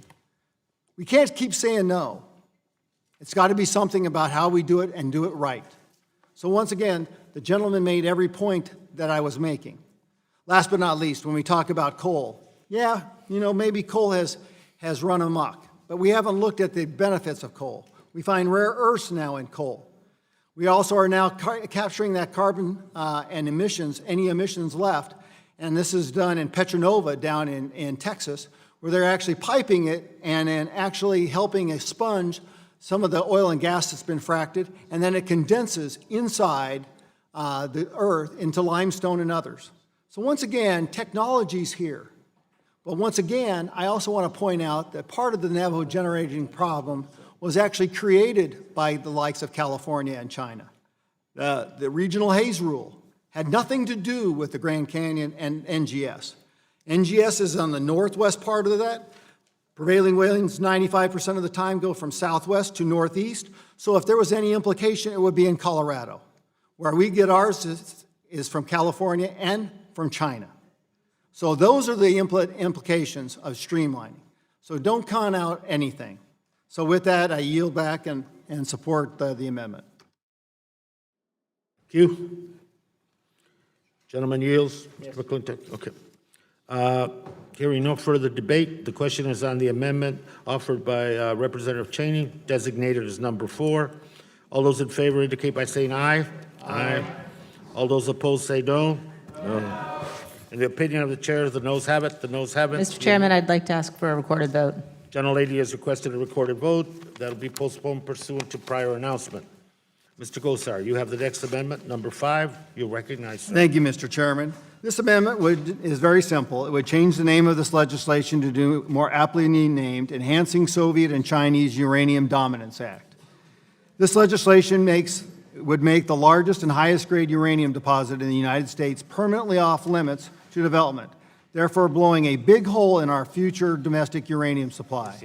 Passage of this legislation would be cheered on by Moscow and Beijing because it will further cement their dominance of our uranium supply. We are already seeing the effects of the temporary withdrawal already in effect on this area imposed by the Obama administration that this bill seeks to make permanent. Current projects show that 2019 production levels will only produce enough uranium supply, 1% of the uranium needed, for our reactors. Making ourselves completely reliant on other countries like Russia, China, Kazakhstan, and Uzbekistan is exactly why this bill should be changed directly.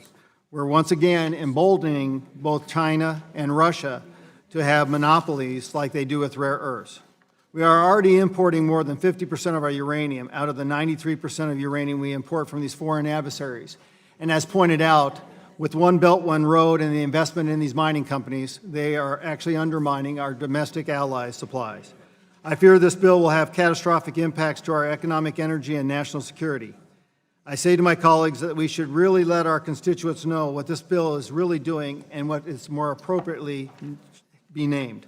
Science has shown time and time again that neither the Grand Canyon or its watershed will be damaged by uranium mining far outside the Grand Canyon in the Arizona Strip. I urge my colleagues to vote for this amendment, and with that, I yield back. Gentleman yields back. Mr. Lowenthal. Thank you, Mr. Chair. Over the past 7 years, I've served on the Energy and the Minerals Subcommittee. I now chair it. Mr. Gosar is the ranking member, and previously Mr. Gosar was the chair, and I was the ranking member. And I've come to respect Mr. Gosar greatly, and I think we work very well together. But I find this bill is totally frivolous.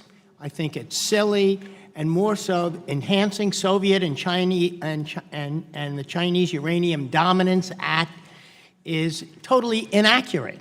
First of all, this may come as a great shock to everyone here, but the Soviet Union crashed and collapsed over 30 years ago. And so we're talking about an entity that doesn't exist, and no matter how hard Representative Gosar works to recreate it, to revive it, it's not going to happen. So that's the first thing. We can eliminate the Soviet part of this bill. Second part is, let's talk about the Chinese. We import no uranium from China. Let me say that again. We import no uranium from China. China, like the United States, imports the vast majority of their uranium. I don't believe that by this amendment, all of a sudden, China is going to become a great exporter of uranium. That is not going to happen. This is not going to enhance the Chinese dominance over this. As has been pointed out repeatedly on this committee, the majority of uranium either is, I think, although the United States just produces a small percentage of it, up to 60% of our uranium comes from either the small percentage of the United States, but the vast majority comes from Australia and Canada. As I recall, even though the world is changing, these are still strong allies of the United States, and in fact, some of our closest partners. So uranium, and let's just talk about it. So now to talk about the Grand Canyon. The uranium that's mined in the Grand Canyon is not going to fundamentally change the dynamics of the international uranium market, which is what this title does. It says all of a sudden now we're under the dominance of China and under the dominance of the former Soviet Union, which is going to be revived by this bill.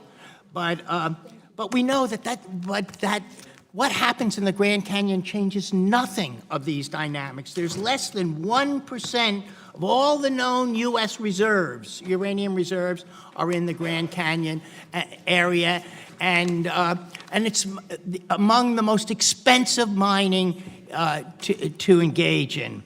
You know, we've heard this before when we've dealt with Chaco. Some of the most important culturally significant landscapes are tribal homelands, important water resources, an iconic park, all have to be taken into account.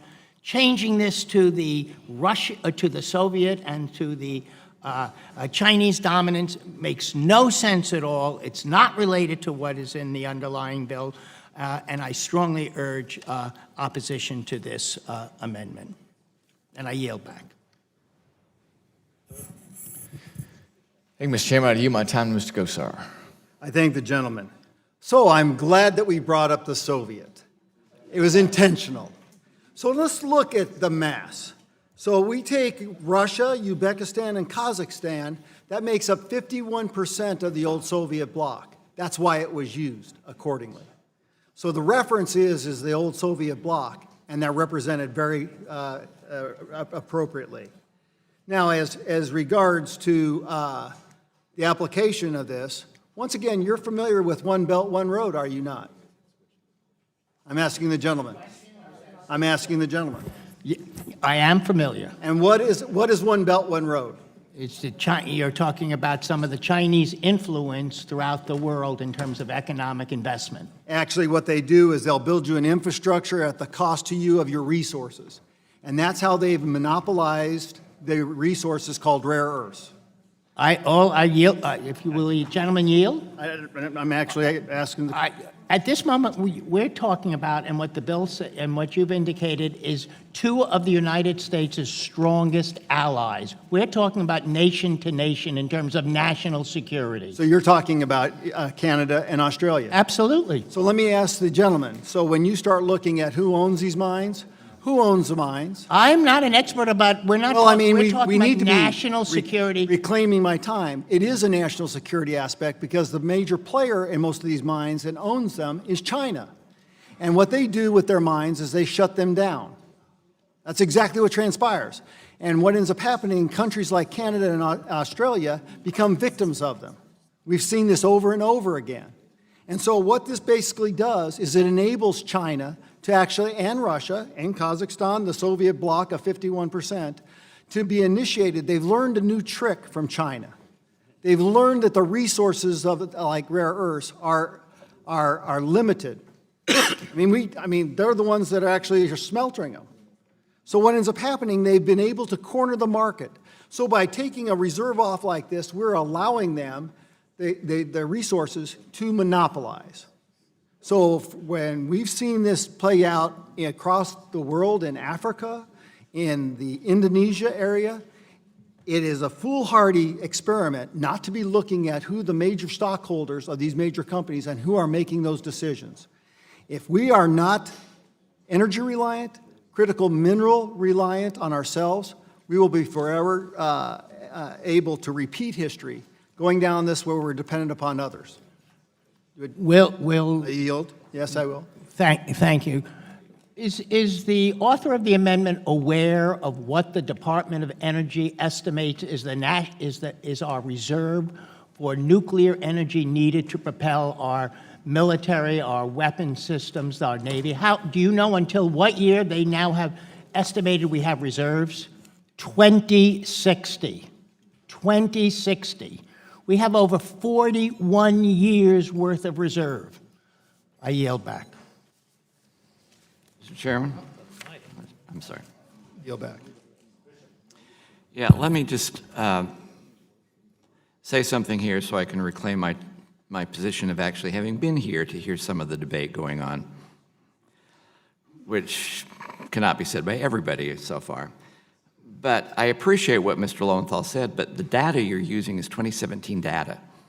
What Mr. Gosar was talking about is using 2018 data. So the amount of uranium that is coming from us, from countries that could be considered friendly in any way, is only 46%. 51% is coming from old Soviet bloc countries, as well as sources that are not from China, but are owned by the Chinese. So when he talks about places like Namibia that's coming up with a lot of goals, this is China still controlling and manipulating it. And we are in the situation now where 51% of all the uranium, which we desperately need for the security of this country, is now coming from sources that no one would ever call friendly to American ways, American influence. And that is the real significance. And that's because, and the data I'm using is 2018 data, not the 2017 data that you were using in your particular point. Will the gentleman yield? Well, let me finish, and then I'll be happy to, for a limited amount of time. And as long as, whatever you wish to call it, as long as we have people still talking about the goals and the beauties of central planning like the failed Soviet agencies used to do, and wanting to reinvent it, I think it's appropriate as the title as well. I will yield 15 seconds to the gentleman from California to try and refute the fact that he's using old data. Just want to reiterate, the Department of Energy says we have reserves through the year 2060 for our military needs. I yield back. Well, thank you. I appreciate that. That still doesn't change the fact that we are still getting our uranium from outside sources that are not friendly to the United States, and the newest data says that is compounding and exacerbating and getting worse. It certainly is not getting better. I'll yield some time to Mr. Gomert. Well, yeah, and I'm afraid people are missing a real positive here, and that's because there was the sale under the Obama administration that CFIUS approved where we lost over 20% of our uranium to the Russians. And of course, then there was $145 million given to the Clinton campaign from their stockholders. But here, if we will go ahead and put this area off limits, it will drive the cost of that uranium up. It will be an even bigger profit maker for the Russians. So there is a positive there if you're looking out for the Russians making more money. I yield back to Mr. Bishop. Thank you, and Mr. Chairman, I appreciate the recognition. It's so enjoyable to be able to come back here again and be with you. I yield back. I just wanted to let you know, just for your, so you know that Mr. Gosar is getting pretty comfortable in that chair. And he's been very, very quick about moving the items, and I just thought I'd mention that, sir. I'll try not to be the millstone around your neck in the Thank future. you. Let me recognize myself. Let's talk about this the supply issue that, and inherent in a couple of the amendments, and also underlining Mr. Gosar's amendments as well.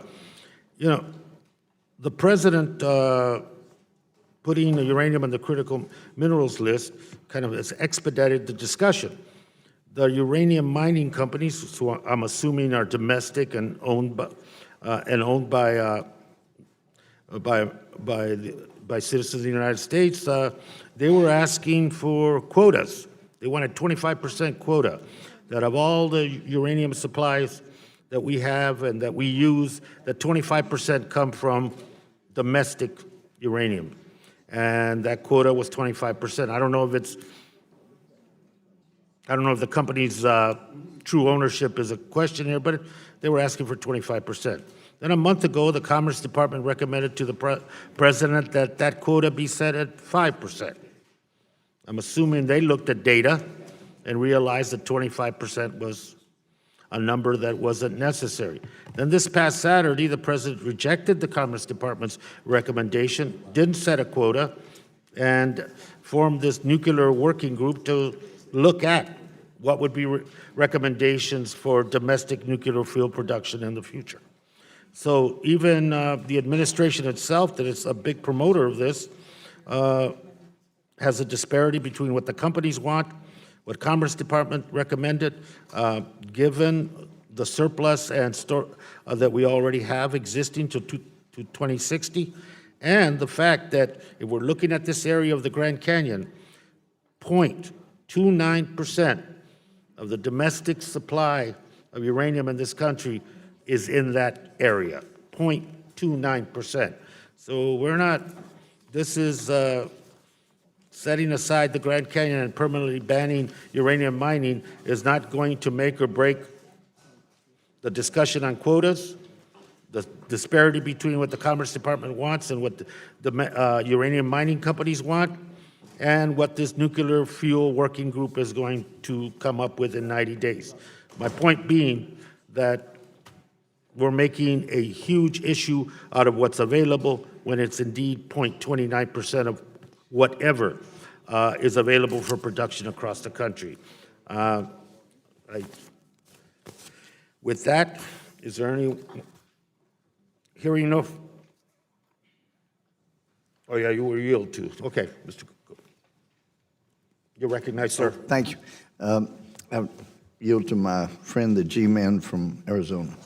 Yeah, once again, let's come back to this. You know, it's not always about supply. What it is having access to that supply. So what ends up happening when you actually have a mining company that then goes out of business because there is no ability to have a mine, you don't just turn on the switch when you need it. It doesn't happen. And the perfect storm that you're seeing is with our national forests. We put the logging industry out of business instead of working with them. And no one is starting it back up. It's taking government intrusion to actually help and facilitate it, to build a market. That's what we've done here. So the only thing we're asking here is that this is the most concentrated supply. It gives you a supply chain. What you're doing in this bill is you are taking it off permanently. Permanently.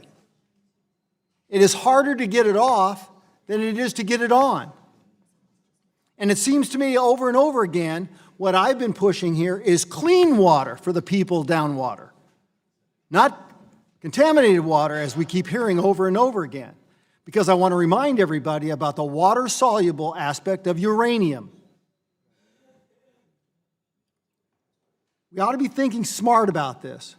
We ought to be leveraging this for mine cleanups of the past with the great aspects of the future. So from my standpoint, once again, the other side wants to go away with oil and gas. Well, you're not going to have your energy supply with renewables without having nuclear.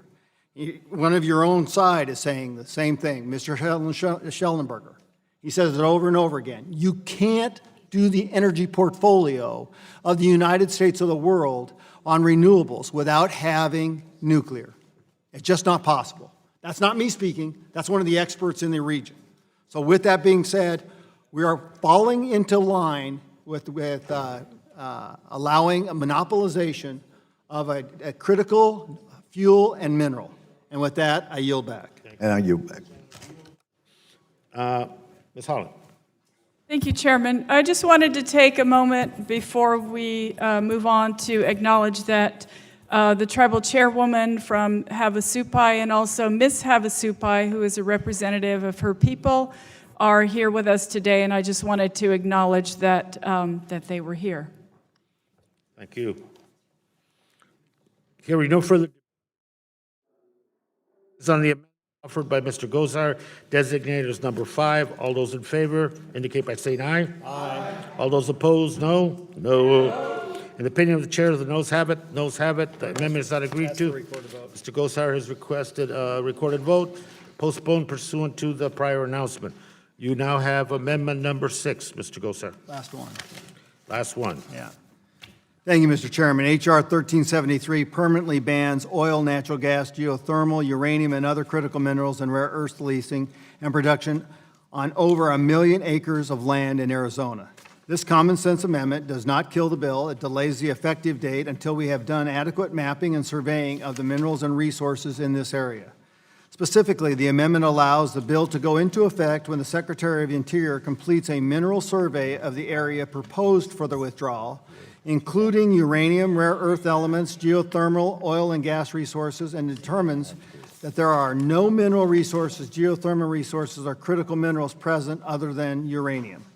The temporary political mineral withdrawal in this area imposed in 2012 by the Obama administration that focused exclusively on banning mining costs the surrounding areas in Arizona and Utah between 2,000 and 4,000 jobs and $29 billion in overall regional economic activity. The previous administration's misguided actions killed more than 7,000 hard rock mining claim jobs in the area over a 3-year span.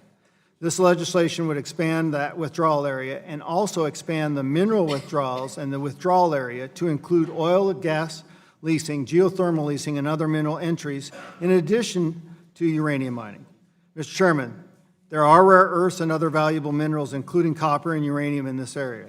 There is also a great amount of geothermal potential. We should at least know all the minerals and resources potential in this million-acre withdrawal before we permanently lock it up. This just requires mapping and surveying of the area targeted by the withdrawal. It doesn't need seismic problems with the water. It's on land that we have a very good background with. And with that, I urge all my colleagues to vote for this amendment. Gentleman yields back. Any further? Amendment number 6 offered by Mr. Gosar. Hearing none. All those in favor of the amendment indicate by saying aye. Aye. All those opposed, no. No. The opinion of the chair is the noes have it. The noes have it. And the amendment is not agreed to. Mr. Gosar, a recorded vote, and that's postponed pursuant to prior announcement. Returning to H.R. 2181, the question is on the unfinished business. The amendment designated by Mr. Gosar, number 3. Members will record their votes. The voting is now open.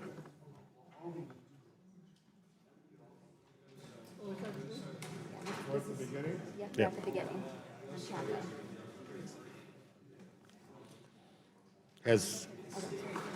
And I apologize for the rush. I think other committees are having recorded votes at this point in their markups and trying to move this along. ENC, are you in ENC too?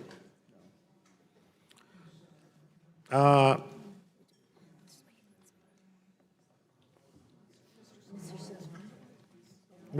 Sablan?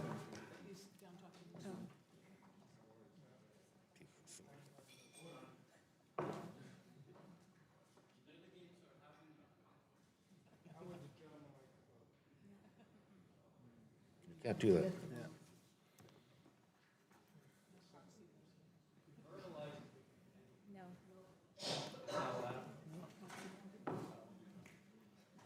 If it was proxy voting, me and you'd be the only ones here. You're exactly No, right. I'll tell you. No, I know.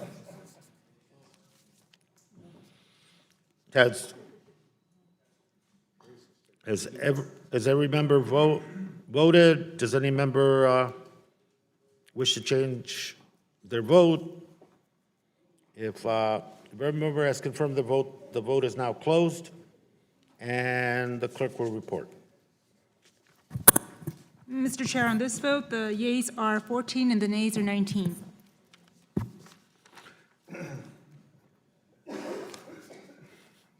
The noes have it, the amendment fails, and now it's amendment designated GOSAR number 5.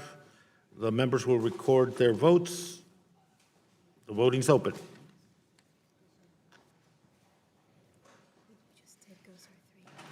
I said 5. I know, No, GOSAR, you have my admiration. You didn't pull a Graves on us. Has every member voted? What? What? Has every member voted? If every member has confirmed their vote, the vote is now closed, and the clerk will report. Mr. Chair, on this vote, the yeas are 14 and the nays are 19.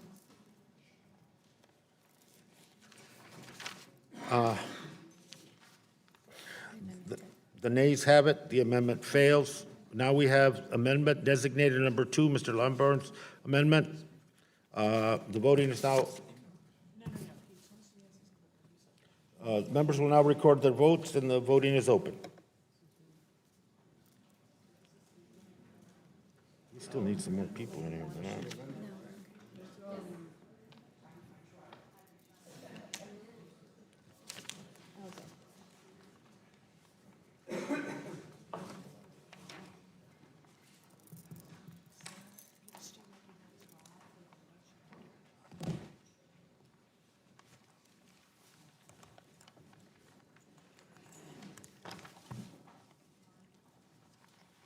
Has every member confirmed their vote?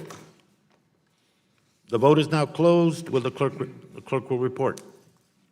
Mr. Chair, on this vote, the yeas are 14 and the nays are 19. The nays have it. The amendment fails. The question is now on adopting HR 2181 and ordering it favorably reported to the House. All those in favor indicate by saying aye. Aye.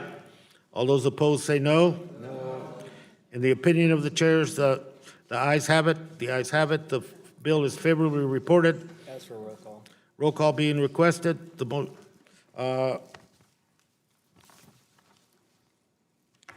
question is on final passage and order in HR 2181 favorably reported. The members will record their votes.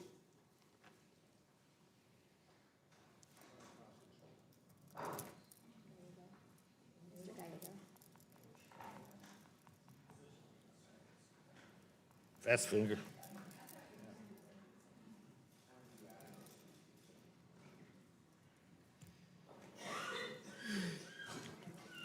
Has every member voted? Has every member confirmed their vote? The vote is now closed, and the clerk will report. Mr. Chair, on this vote, the yeas are 19 and the nays are 14. The ayes have it. The bill is ordered favorably reported. The motion to reconsider is laid on the table. I recognize Mr. Bishop for his comments. Under Committee Rule 5C, I give notice of the intention to file additional or dissenting views on the bill just considered. Ask unanimous consent that this notice be extended to all members of the committee and to apply to all bills being considered by the committee today. Without objection, so ordered. Returning to HR 3405, critical minerals. The question is on the unfinished business and amendments to the ANS. The amendment designated GOSAR number 5. The vote is now open. Members will record.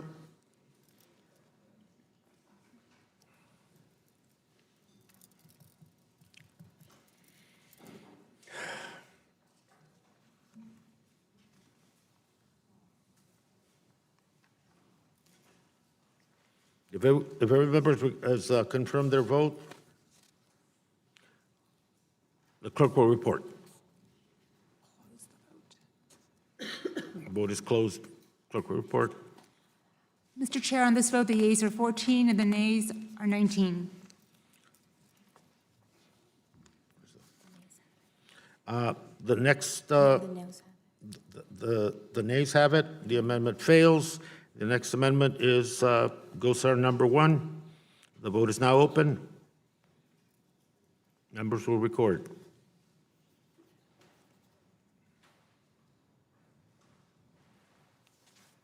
I don't think there's too many passing.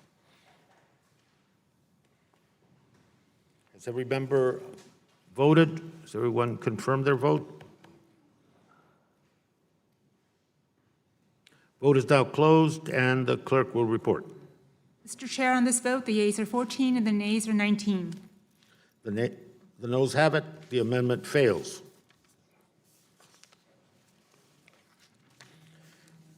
The question is, ANS has amended an ANS to HR 3405. All those in favor indicate by saying aye. Aye. All those opposed, no. No. The opinion of the chair, the ayes have it. And the ANS is agreed to.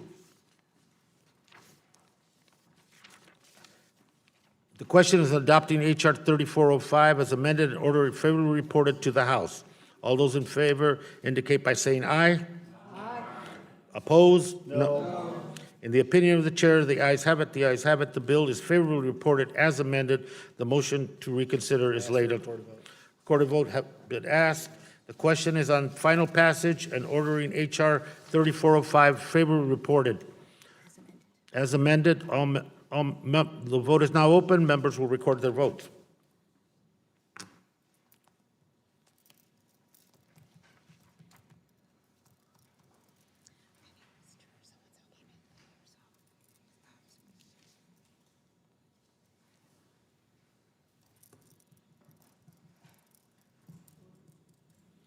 Has everybody confirmed their vote?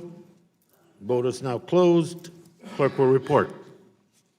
Mr. Chair, on this vote, the yeas are 19 and the nays are 15. The nays have it. No, the ayes have it. The bill is ordered favorably reported. The motion to reconsider is laid on the table. Huh?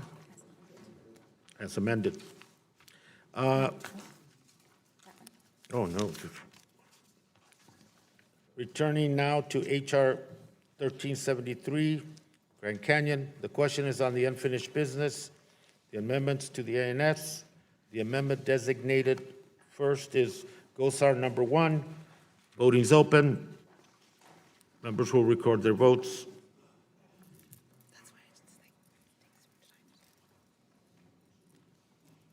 Has everyone?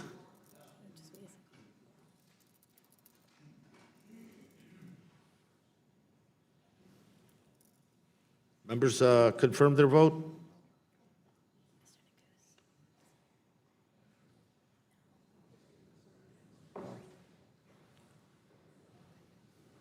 If everybody's confirmed their vote, voting is closed. Clerk will report. Mr. Chair, on this vote, the yeas are 14 and the nays are 20. The next amendment, the noes have it, the amendment fails. The next amendment is designated as GOSAR number 2. Voting's open.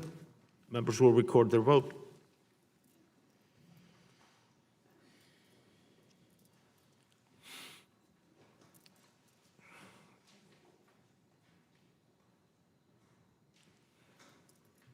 Have all members confirmed their vote?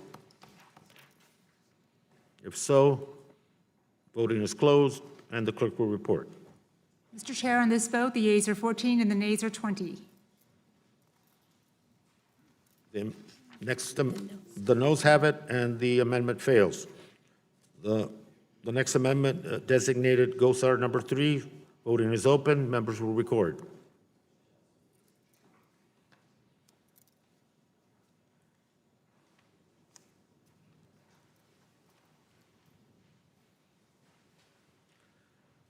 Has everybody confirmed their vote?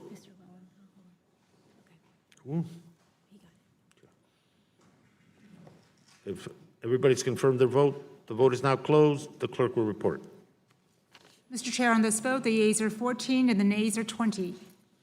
The amendment, the noes have it. The amendment fails. Next amendment, designated Cheney number 4. Members will record their votes.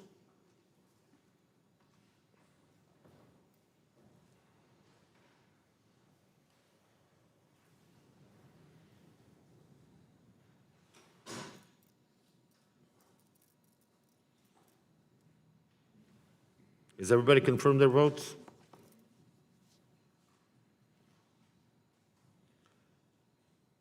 So, vote is closed, and the clerk will report. Mr. Chair, on this vote, the yeas are 15 and the nays are 19. The amendment designated, the noes have it, and the amendment fails. The amendment designated Gosar number 5. The voting is now open. Members will record.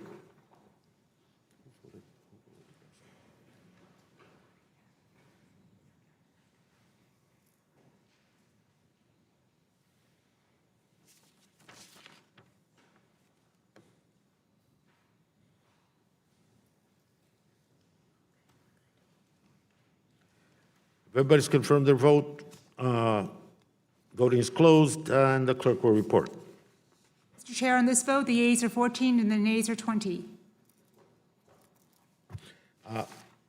The noes have it, and the amendment fails, and the amendment designated Gosar number 6. The voting is open. Okay, give me this.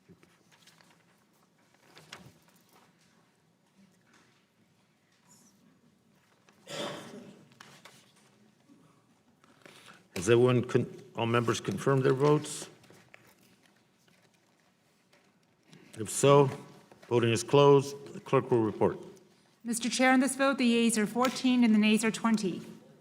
The noes have it, and the amendment fails. The question is now on the amendment in nature of a substitute to H.R. 1373. All those in favor indicate by saying aye. Aye. All those opposed, no. No. In the opinion of the chairs, the ayes have it. The ayes have it, and the amendment in nature of a substitute is agreed to. The question is on adopting H.R.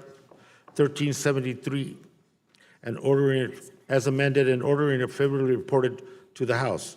All those in favor indicate by saying aye. Aye. All those opposed, no. No. In the opinion of the chair, the ayes have it, and the bill is favorably reported as amended. For a roll call. Roll call being requested.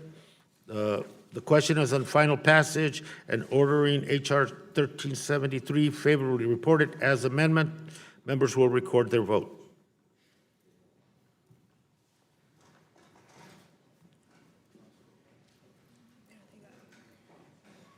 I have to read my last thing, right? Yes, we have to close this vote. I know, but I want to get I to have it right here. You need to collect those. Those are great. too paranoid. Has everybody confirmed their vote? The vote is now closed. The clerk will report. Mr. Chair, on this vote, the yeas are 21 and the nays are 14. The ayes have it. The bill is ordered favorably reported as amended, and the motion to reconsider is laid on the table. And my appreciation to all the members, and thank you. All members shall have 2 days in which to file supplemental, additional, minority, or dissenting views. I ask unanimous consent the staff be allowed to make necessary technical and conforming changes to the bill ordered reported today, subject to approval of the minority.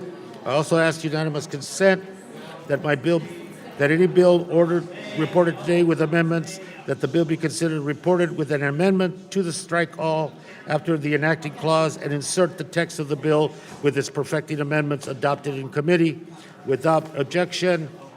So ordered. I want to thank the ranking member, Mr. Bishop, and other members of the committee to helping with this markup and moving it along. There being no further business, meeting's adjourned.